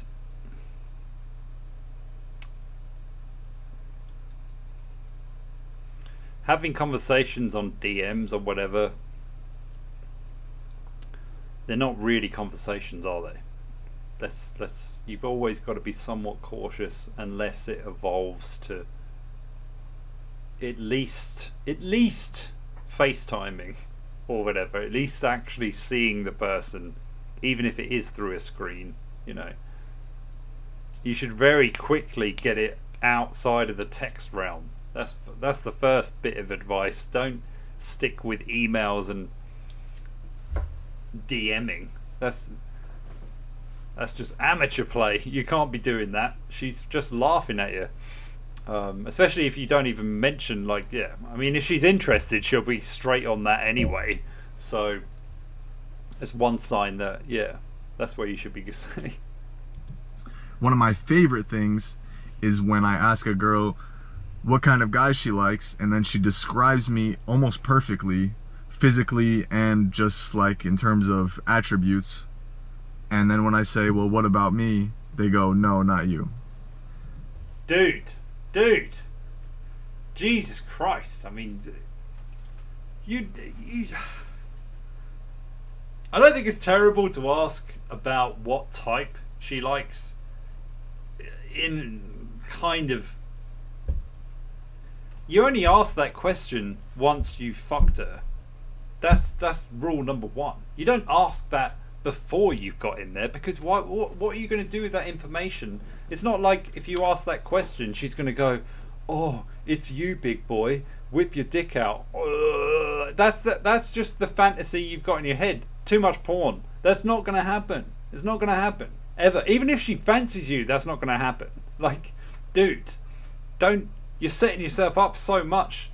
Like, you're just walking into the fire for no reason, and then you're asking, "Oh, what about me?" No. Oh, my. You're fine as well. You're just too fucking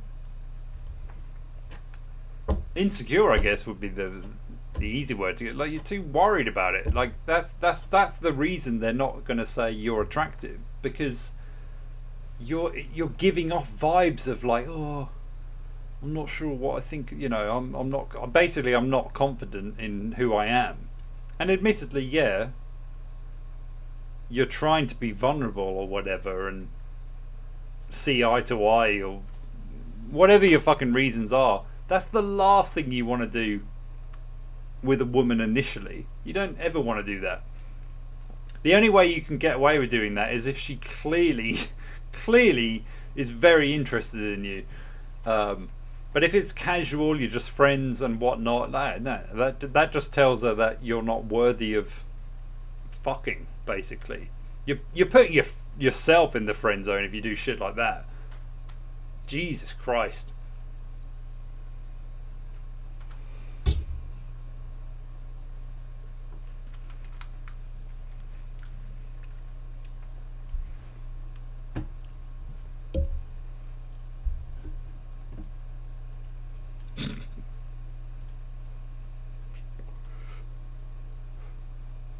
Painbow, you are the next Hamza. I'm just waiting for your YouTube channel to. Oh wait, Hawk's coming in with some wisdom here. This looks good. All right, let me just see this. Once one girl told me that I was perfect. A 6-year-old. We talked a little bit, and then I stopped responding for some time, and she removed our chat. Started talking again, and after some time she blocked me. That was all going so well. I thought, oh no, he knows what he's doing here. This is wait a minute, you need to elaborate on this. I need to know the context. In what fucking world is she telling you that you're perfect? That must have been on the first night you met, surely, and she was drunk or drugged. And then you stopped responding for some time. Were you trying to be a player? Admit it. Were you trying to be a player, but like, oh, this bitch can wait. I'm going to pursue some others. I'll come back to her when the others reject me. And she removed our chat, so she deleted it and then blocked you. Is it because she was a fatty? Admit it. She was a 5 out of 10 chubster. he was too perfect. That's what it was. She realised it was never going to happen because he was Chad Thundercock playing. He's so busy pounding other puss every week that he had no time for her. Now what happened, mate, is that she found someone else that she pretended was perfect, and now he's fucking her. That's what happened. Hate to pop the bubble there.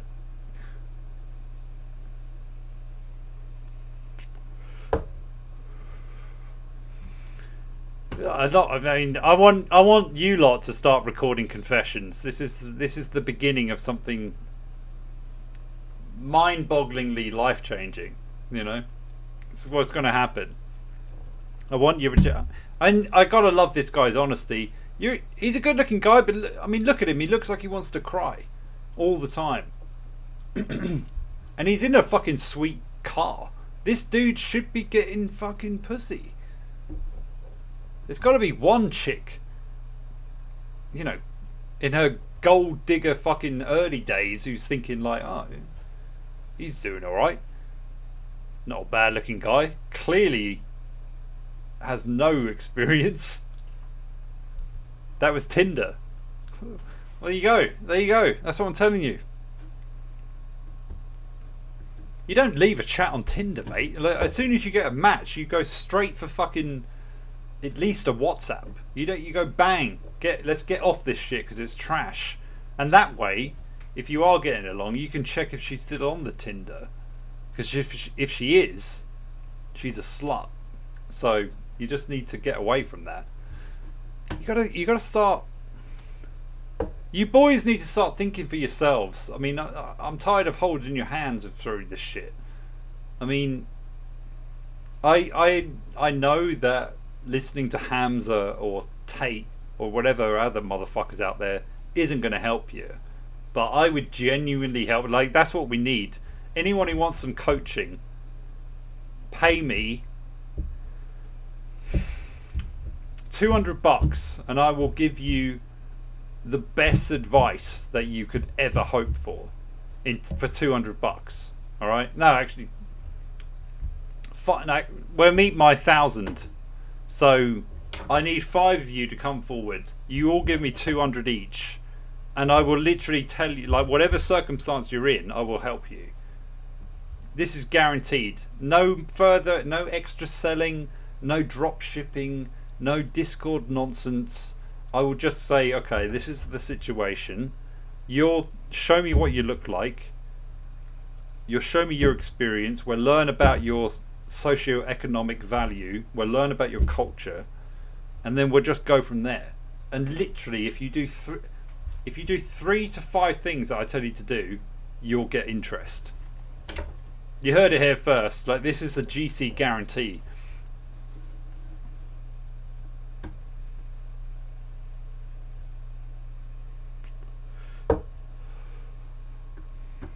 Anyway, now that someone told me to spin the wheel.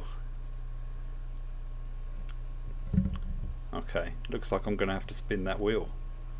I'm going to finish. I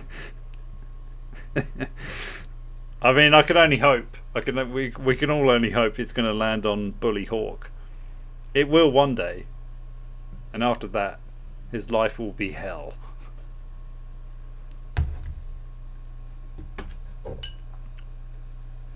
This guy's only got 45 seconds left.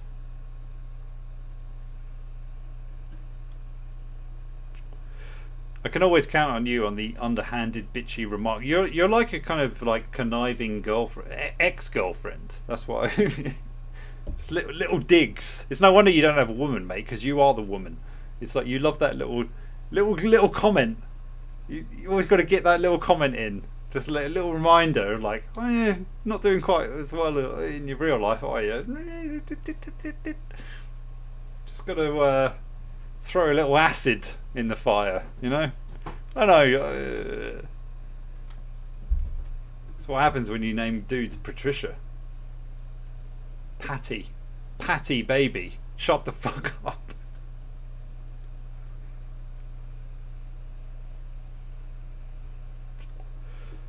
I'm hoping this guy's saving his worst rejection for last, cause so that's also fun. And there are a lot more stories, to be honest, but those are just some of the highlights that sum my life up pretty quickly. Now I live in Miami, where if you're not a multi-millionaire, most girls just see right through you as if you're invisible. And I am not a multi-millionaire, so a lot of my rejections are just being invisible. I will keep you updated as I get more stories, though. I hope you enjoyed this, and let's take this lesson from all of these stories. Keep your head up. Things might not get better, but you can always have a positive outlook on life and focus on other areas of life, as I have. God bless. Why the fuck are you living in Miami? One of the most shallow fucking areas. Everyone's got plastic surgery. What are you doing? I don't understand the mentality of these these certain people is that they go to these places and then they think like just by being there they're going to succeed. Dude, you're an American. Yeah, you might not be seen in that fashion, but that's fine. People will hear you. You got to go to Europe, motherfucker. Go to Eastern Europe, especially. You could be. It blows my mind. Blows my fucking mind that people will move to certain areas where there's more rich people than there are paupers, and then they're surprised by the fact that no one's interested. It's like, the fuck is wrong with you? Go to Thailand, bitch, and then watch the difference, you know? Even if you are going to get fucking fingered in the arse on the way in there because they think you got a bomb, that's fine. You gotta, you know, take the good with the bad.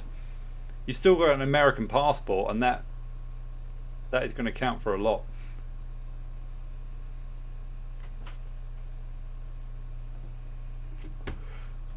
Exactly, Bubblegum. Exactly. The weather is nice. Yeah. Yeah, that's true. That is true. Look at that beautiful sunset. A beautiful view. And I can enjoy it because I'm all alone. I don't think this guy's going to be the next ER. He can't be the next ER because he's not white enough, for one thing.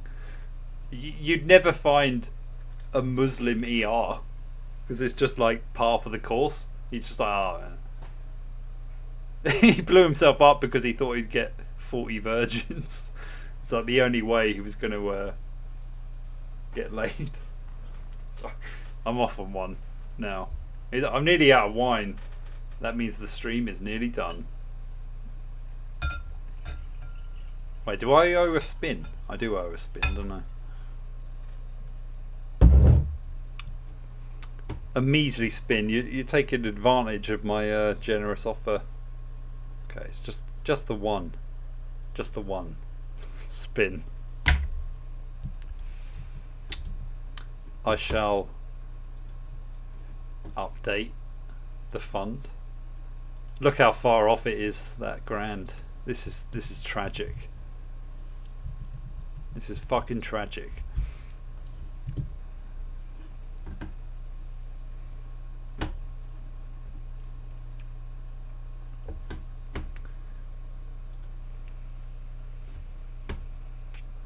Tell you what, I'm hoping for end stream right now. That'll do me just fine. Boom!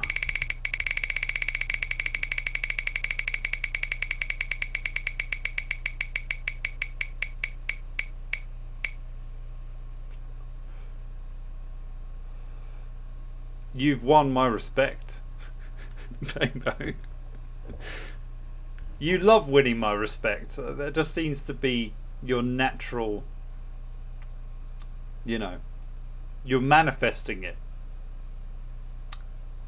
I love you, Painbow, you know, platonically. Don't think I'm gonna like jerk off for you on screen so you and your missus can actually fuck. That's not gonna happen. I might rub my nipples for you if that would help, but you know.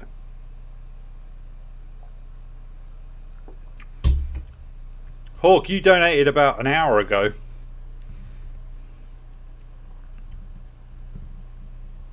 Okay. I have been updated.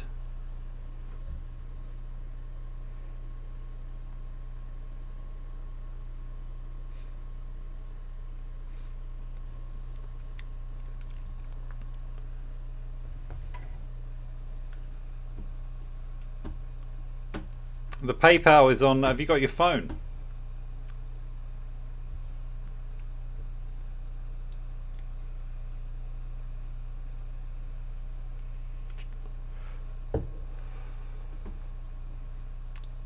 Well, she's watching, so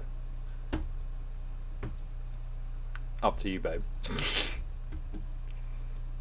In fact, no, I need to be the one robbing them. Daddy is here. You know, you're going to have to put up with these hands. You know where the link... Zarathustra, you've been around for a while. I mean, come on. I'll leave it here before Hawk gets his... So, you know, you scan this thing. I can drop the link, actually, if you want. I think. No, I don't want to replace it. Oh, no, I don't know where the link is.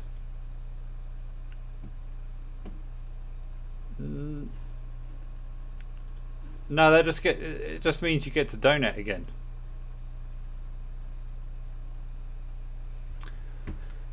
Okay.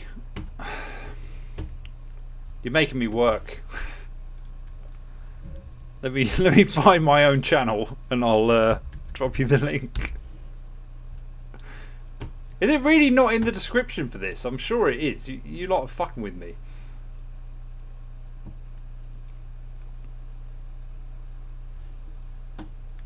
I've still got 5,400 subs. Normally I've lost about 20 when I do a stream. So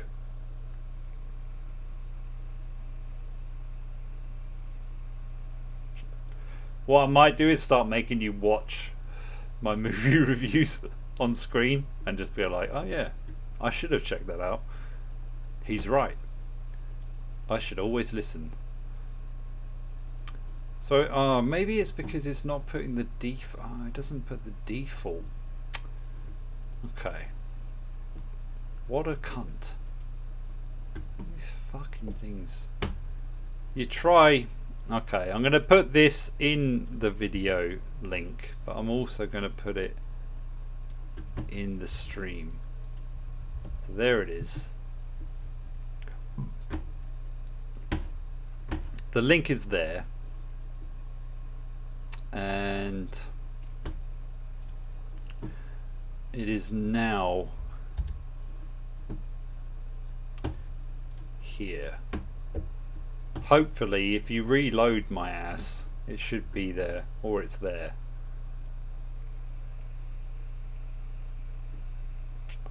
Thank you for making me aware of the difficulties. Like I love the fact that none of you want to challenge me. I'm a fucking 9 out of 10 on the face ratings, and none of you you're all too shit scared to know.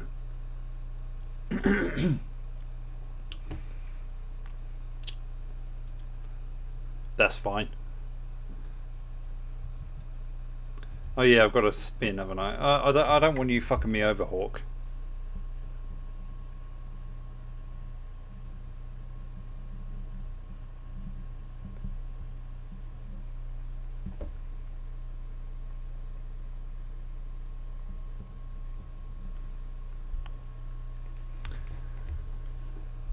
Alright, here we go. Hawk. I'm hoping for end stream bully Hawk or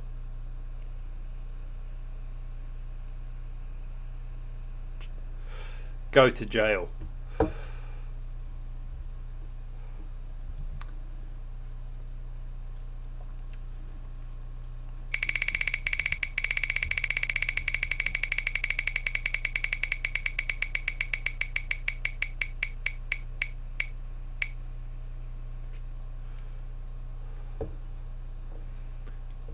I mean, I would do a shot of liquor if I had it, so remember that.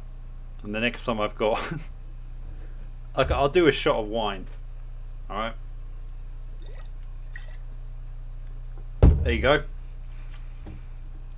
20, is it 20? Is it 20? Don't think it is. I think you're trying to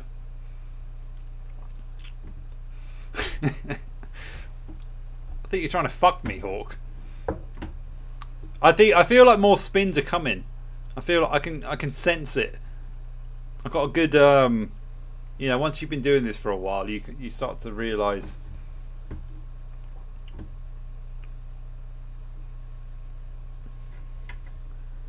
I think you mean £20 well fucking spent, motherfucker. Well, I mean, people are teasing me here. Oh, give me the link. I want to donate.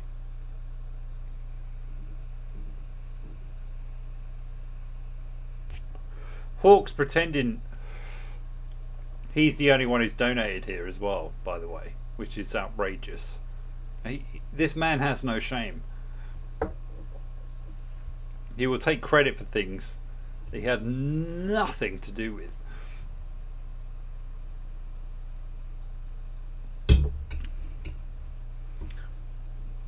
So England lost. Surprise, surprise. The best team we probably ever had. Although, when I was watching that game, I was like, why the he's playing Gallagher, Foden, fucking Gordon. Like, the team was so all over the place. It's like, this prick doesn't have a clue what he's doing. Southgate out before the Euros. I don't care if it's a friendly. That Brazil team is shit. All you have to do is mark Vinicius Jr. and you're golden. It's pathetic.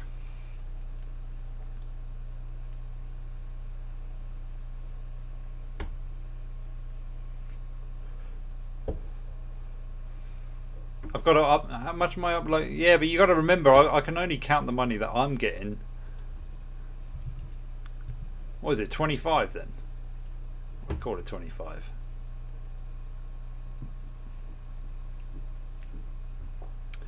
I'm going to go for a piss.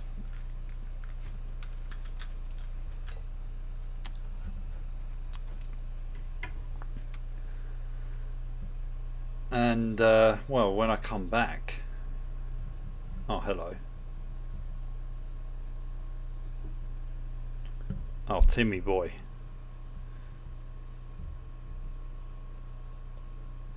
Come down to Hamburg. Okay. Well, I'd like to.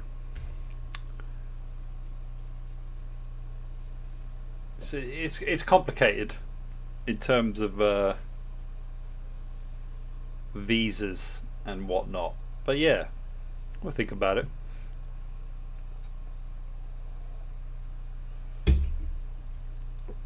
Please, no. Please. Please. I mean, that would... You don't know how much... I'd be so gutted if it's Southgate. Southgate or Potter. Like, I'd be like, what the... I'd rather Eric Cantona took over the team. Honestly, I really genuinely would. Like, what the fuck? Why would you hire... Anyway, I'm not going to get onto football bollocks, but...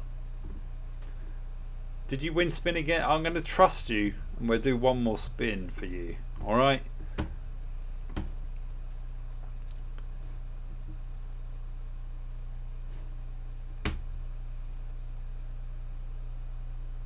Okay. I thought you already had your extra spin, didn't you? I think you're trying to fuck me over here. You're taking advantage of my inebriated state. I'm not an e-girl. I will remind you. In fact, I'm sure I've done this extra spin. Go fuck yourself.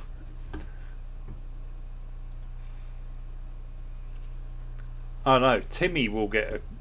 Timmy's getting some spins. Tim, do you want a spin and a face rating, or do you want a couple of spins?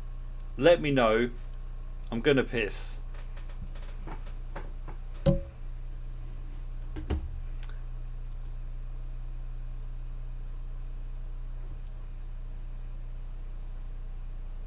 Yeah. I'll see you in a... I think this would be a 30-second stream, so I'll see you then. And then we'll do some spins. I will watch maybe. The last one's a bit of a thing about losing faith in people. Potentially hilarious, but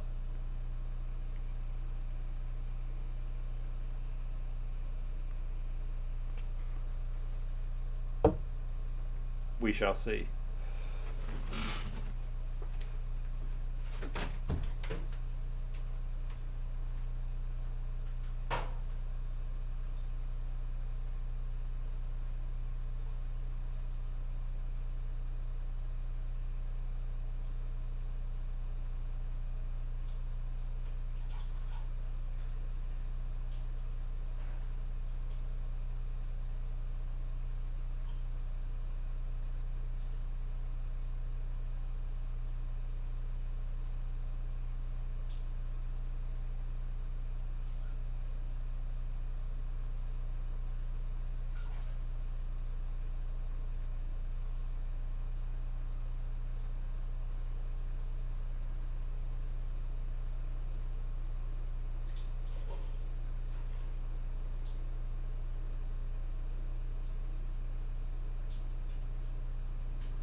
All right, let's go.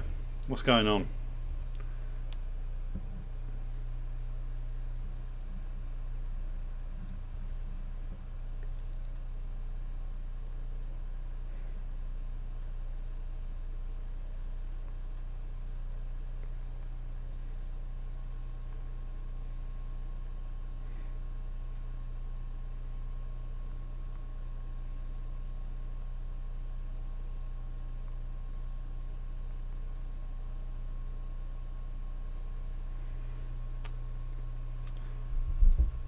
I know.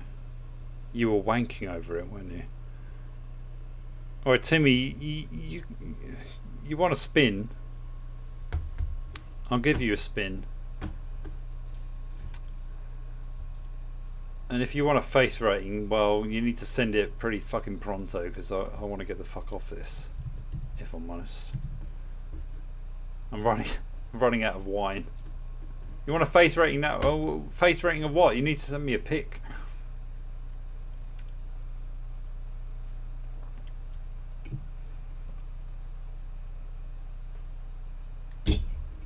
Giving me all these fucking demands.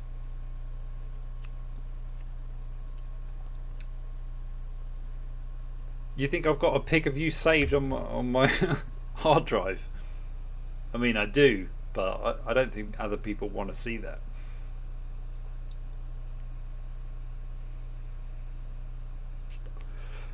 We'll do the spin first, and if you sent me the pic, we'll rate it, and then we'll check if there's any more. Right?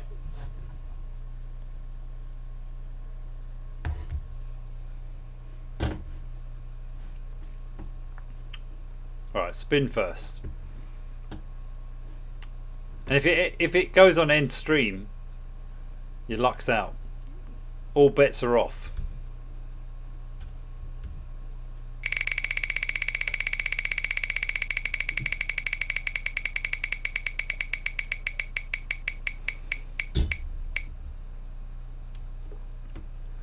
Fuck off. Alright. Fine. An anticlimactic piece of shit.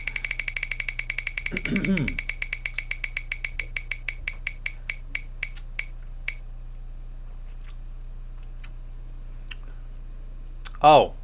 Tell us what you last fapped to. Please.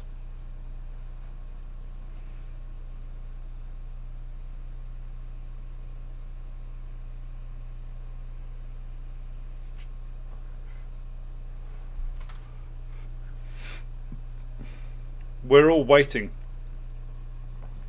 As we're waiting, you need to just tell us what it is you last jacked off to.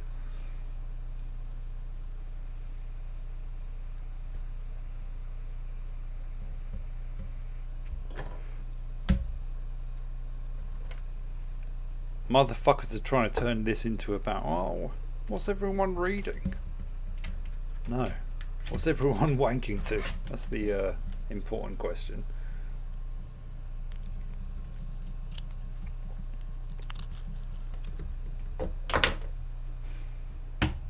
Whilst we're waiting, I'm going to get onto the last...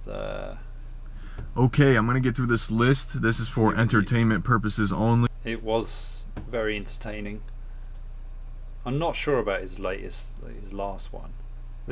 So this isn't the video that I was planning on making, and I hate to complain, which is a lie because I love to complain, but I want to just talk about 3 quick stories of things that happened to me, and I'm not looking for sympathy or anything. I just want to share them in hopes that we can all just reflect inward and try not to do these same things to other people. So the first one I'll just talk about happened last weekend actually. This kid from high school who I know, I haven't seen him in 7 years roughly, texted me out of nowhere, told me he was in town, and he said, hey man, the person I'm staying with is going to work right now, so I don't really have anything to do. You want to link up? Let's get together. Now, I don't know, looking back, if this person was going to hit me up or not, if their friend had not gone to work, but now that I think about it, that's probably the only reason why they hit me up, because we hung out, we went out, we had a great time, and then the next day I texted him, said, hey, what's your plan for today? Down to link up again. This is someone I was pretty close to and I haven't seen in years. And everything. Yeah, I have to admit, when I first was looking at this shit, I was kind of wondering, where the fuck is he? Because he said Miami in the last vid. I'm guessing you said Dubai because he looks like he's from Dubai. You racist. But yeah, not a bad guess, in fairness. Fine that night, text him the next day, yo, what's up? Let's go do something. And he just left me on red. Never heard from him again, and then he left. I think the day after that. So that was an interesting experience. The second thing, dude was getting pussy, motherfucker. This is you need to learn. Next. Kind of similar. I went to visit one of my friends, and one of our other friends lives in the exact same apartment building as him. Haven't seen him in about 6 months, roughly 6 months. And we told him that I was there, down the hall, on the same floor in the same apartment building, and he just said, "Oh, that's cool." This is, again, somebody I've known for 10 plus years, who I would have considered one of my closest friends. And this person did not get up from the couch and go and walk to the other apartment to come even say hi, even for 5 minutes, right? He doesn't have to spend the whole day with us, but not even 5 minutes, didn't come say hi or anything, and just said, "Oh, I'm laid up with my girlfriend, so I'm not gonna come see you." Okay, interesting. And the third story is kind of more of an intense story. All right, because that last story I was walking sucked, around. So not much to say about that. You take things too personally, brother. Too personally. Like, if someone's not bothered about seeing you, you should be looking at that as like, oh, fine, that's good. I don't have to fucking go through the bullshit. Don't take it as a personal affront. If he's with his woman, that's all you need to know. Let him be. There'll be another time. Move on. Next. And I saw somebody crying on a bench, and normally I wouldn't talk to strangers, but I just was going through a lot of stuff and was looking for some excitement, I guess, in my life. I was like, what do I have to lose? So I talked to this person, said, "Hey, what's going on?" They said, "Oh, I'm in town for a couple of days. My friend and I got in a huge fight. They kicked me out. Basically, I don't know where to go, what to do." I said, "Okay, what are you gonna do?" They told me, "Oh, I know someone else I could stay with about an hour away from here." And I said, "Well, look, I don't know what you're gonna do to get to your friend an hour away from here, but we can hang out, we can do something for the day, kill some time, go grab something to eat. Who cares, right?" Took a chance. Did all that with this person, took them around the city, took them out to eat. Had a great day. Pretty gay. And then they said, "Oh, the Uber is really expensive. Can you essentially drive me to an hour away to my friend?" Now, me just being, I guess, a good person, I don't know if I really would consider myself a good person, but I just felt bad about the situation. I did it, and I caved, and I did it. This person said when they got to their friend's house and I came home, they said, "Oh, good news. Me and my friends are gonna probably go out tomorrow night if you want to come out with us." I said, "Okay, cool, whatever." Didn't have anything to do. Texted the next day and said, "Hey, what are you guys up to? You guys coming out to town? What's the deal?" And then they said nothing. Actually, they said nothing. No response. And then they flew out back home.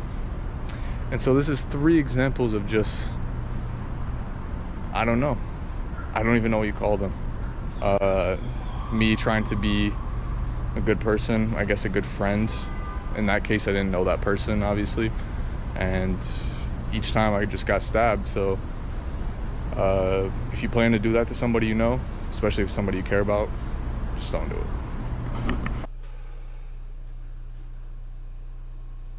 I mean, yeah, that last one made me feel for you, man, but at the same time, the halfway point of like, why are you agreeing to fucking drive someone an hour away just for the sake of being a Samaritan? But then you're also getting slightly annoyed when they don't invite you out. I mean, I hate to say it, but you're giving off some desperate vibes, and that will put off even the most, you know, exploitative type of person, because it's just a bit odd. And I feel bad saying this, but you don't want to, don't do shit for people who you don't, well, for one, know, but also, like, you don't go out of your way to do it and then then you're the one who's texting and saying, like, oh, what's up, like, let's do something. It's like, dude, you got to let things fall, let the chips fall where they may a little bit more. Like, let it fall into place. You don't need to make the move so much. I'll go for a drink with you. You know, hit me. You clearly got money, so I'm a cheap date. Hit me up. We can go. We can go and meet in Dubai or whatever. And yeah, I won't make you drive across the country. The loneliness factor is sad. It's sad. I get that, but I feel like just from these two vids, it feels like you're kind of asking for it a little bit. It's like you don't have a certain awareness of how people interact. And this isn't me telling you to go and get some psychotherapy bullshit where they're just like, oh, you're an autistic, that's why you do it. No, forget that. You're lonely. That's all it is. But you don't want to put yourself out there too much, because most people are pieces of shit. Case in point right here. But, you know, they're not going to treat you with good values or respect or whatever. Man, it's just fucking tragic. You'd be better off meeting, you know, people on computer games or something. Like, at least they might be more genuine. But make it, like, set your own boundaries. Make it more to do with, like, just have a Skype chat or something. And if you get along, then maybe you could arrange to meet up. But don't go out of your way too much. You got to seem like you've got your own shit going on, even when you don't. Have some pride. Fuck me.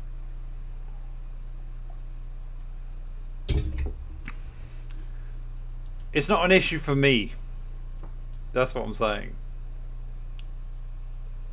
My requests are all to do with love, my man. You know?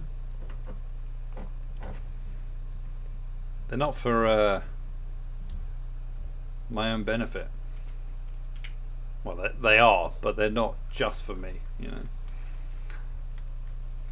I don't know why I'm putting... you said you sent me a pic. Okay, let's have a look.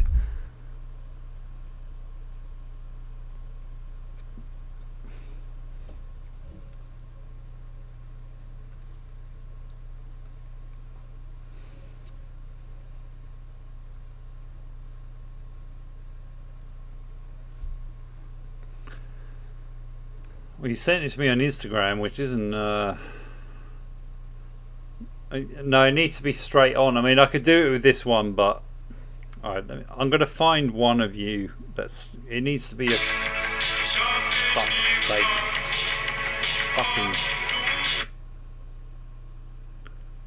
Have you got a straight on pic? I mean, I don't want to just take one. Your Instagram is very gay, by the way.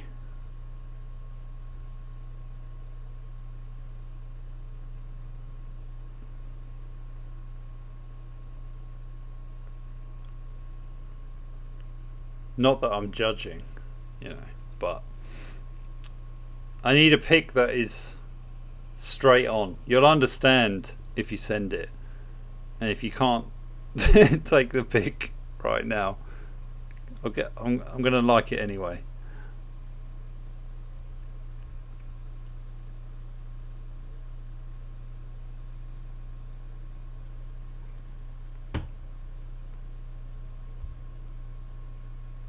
That's it. I think we're done.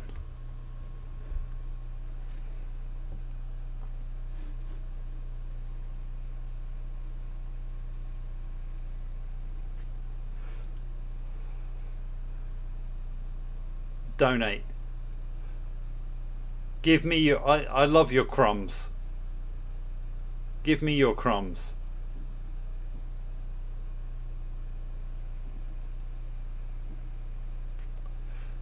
I'll put a prize on the wheel that will go into the main fund, and if it gets to like a good amount of money, what's a good amount of money now? Like $1,000, and that will be all I'll take from that is like 100 quid.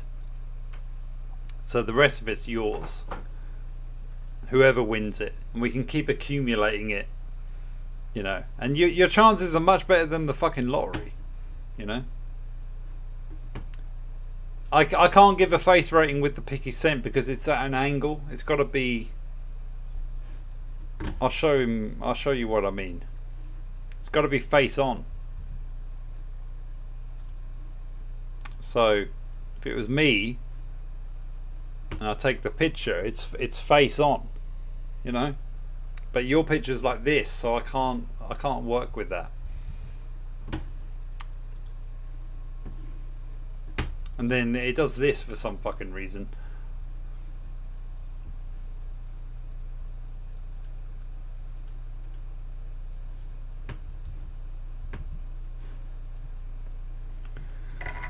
But yeah, I mean, that's it. I mean, unless I get a few fucking donations. Alright, he's sent off. Okay, so I'm gonna snapshot your pic. Then I'm gonna edit it. Make it nice and croppy.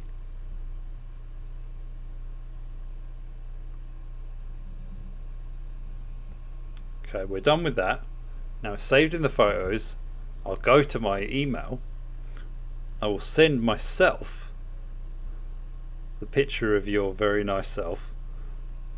Then I'll upload it to the fucking thing. Point being, if you sent this to me in an email, it'd be a lot fucking easier. But okay, so here we go. Go to my email. Like a step-by-step guide. Like it's like you motherfuckers have never used the internet before. Okay, I'm gonna download the pic. I'm gonna call you Zara so people know. They'll know that it's you.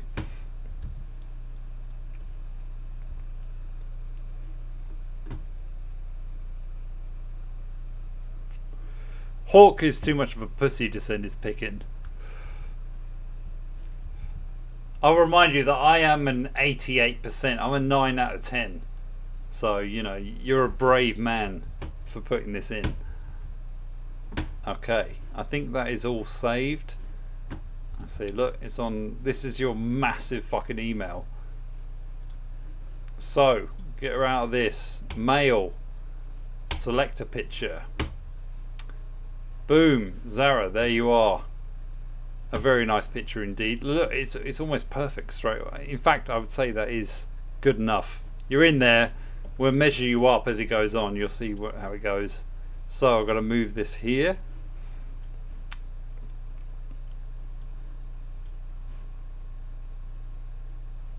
This here. We can have a few estimates as to what would the out of 10 be. Bottom of the chin. Oh no, it's too big. I have to come back. I didn't do this properly. We're going to use this one again. I avoided doing this because I didn't want it to fuck up my stream. That should be good. When I put the eyes mostly central, usually was good. Alright, that'll do. The fuck? Outer right eye, so that was good.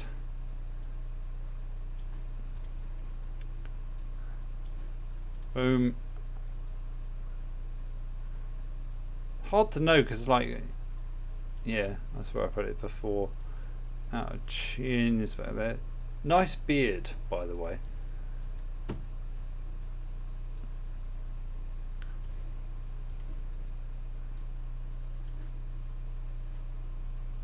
That's about right. Yeah, that looks good. Forehead, on the hairline. Good hair. I think you're good. You won't need to go to Turkey to sort that out, which is convenient.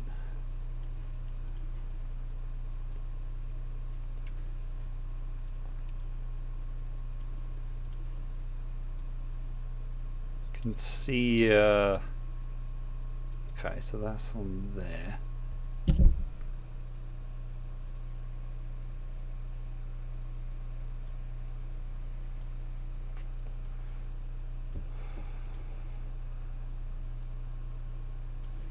Out there. Out there. You're not bad. You 5 out of 10. I think that's pretty harsh. In fairness, I think that's harsh. I should have warned you at the beginning. Like, if you have low confidence, this isn't a good thing to do. You got a good face shape, small forehead, narrow interlocular distance, good nose for the face. The backhanded compliment. Nose too long for the face. Normal mouth, your chin is too big, but you've got good face symmetry. This means I felt you're not a 5. That's fucking bullshit. This thing rated me a 9 out of 10, so that's how you know how bullshit this thing is. But as a 5 out of 10 male, you are neither attractive nor unattractive. But you will encounter significant trouble when looking for a spouse.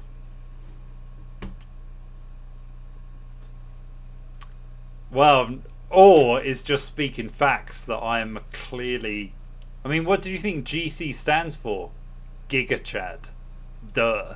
I mean, how often do I need to remind you, motherfuckers?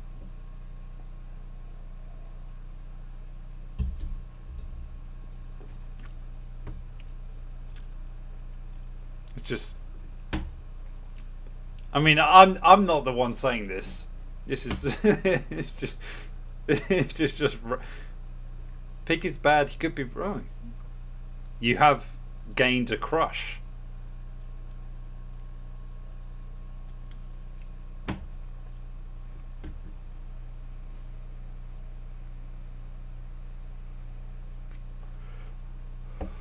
Hawk, where's your pick?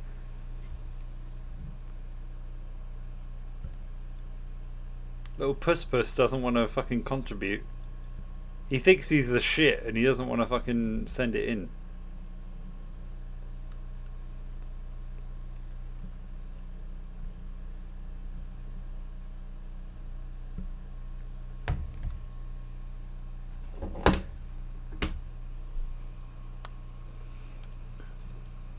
Are you really? You're not that short. Really?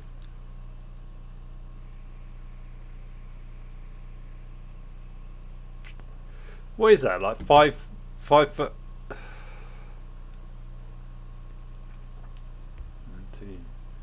Just add. That means you're like what, 5, 6.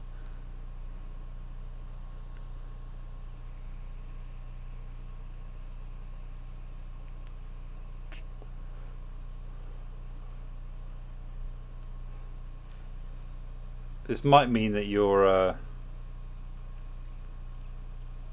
I mean, it's quite a binary system.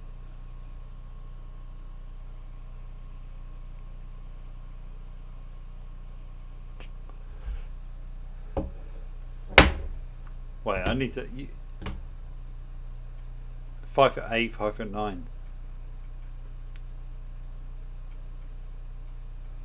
In yeah, high heels. Yeah. I get it. It's all good.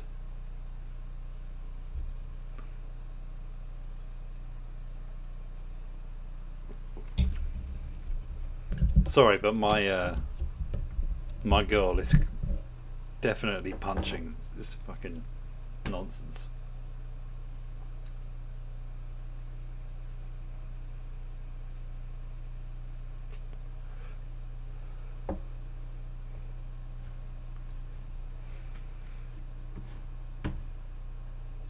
But I don't know.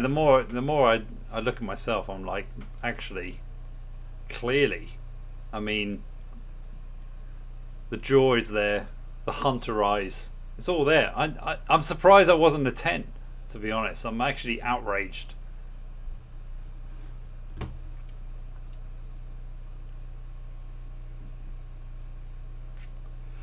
I'm more outraged at what a bunch of pussies you are. The fact that you don't want to be rated. Probably because you've all used it before and you know it's over. Game over.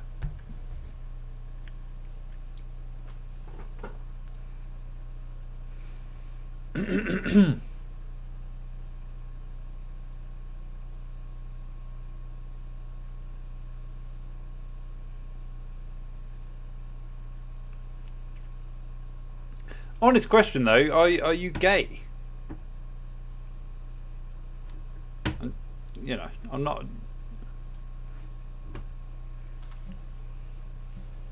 If you're watching this, clearly with a 9 out of 10 dude, I mean, that's, I've got to ask questions, you know.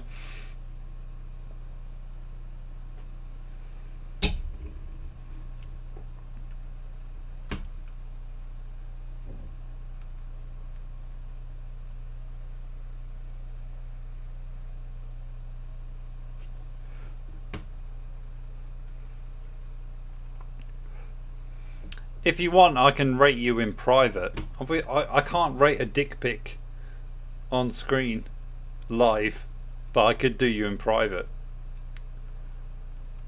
But you know, it depends. People want to believe it. I reckon in real life you're probably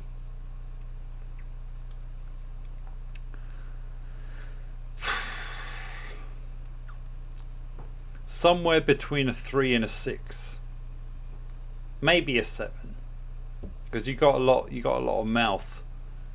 Usually people like that, I mean, you must love the internet, you know, anonymity and all that.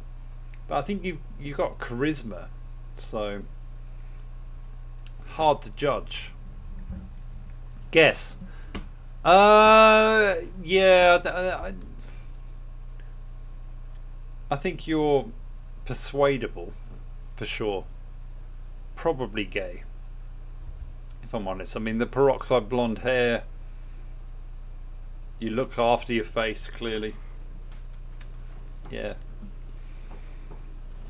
At least bi-curious.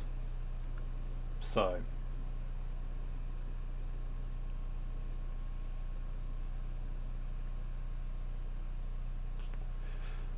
Anyway,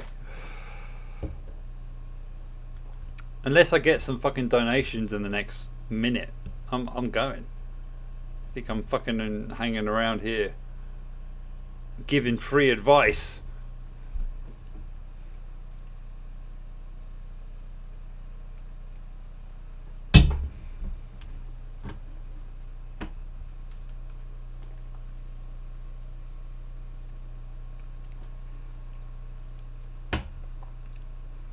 Well, we'll rate that next week, if you want.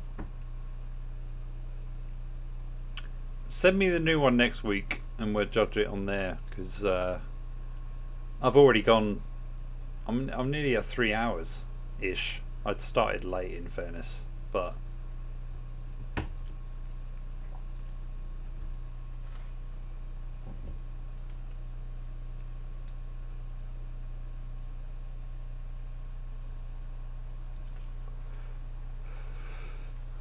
He's all front.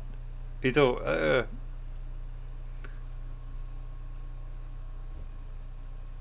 It's because we see eye to eye. I may have underestimated you.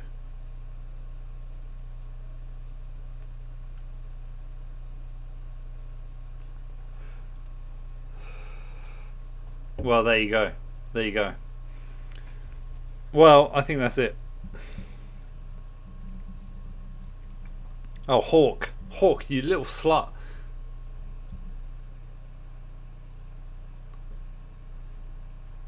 I mean, if you want to fucking make me stick around, You got to pay me like 50, man.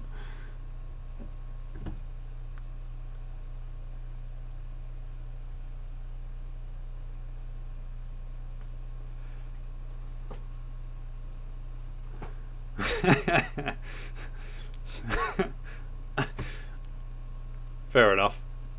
I think you're a decent looking guy. I mean, gay or otherwise, you should be, you know, getting action. Your height might be a problem, you know. Women nowadays, it's crazy. It's crazy. Hawk's paid for another spin.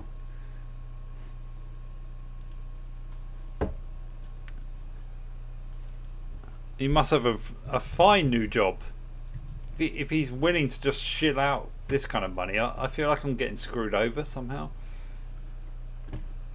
Okay, this one's for you.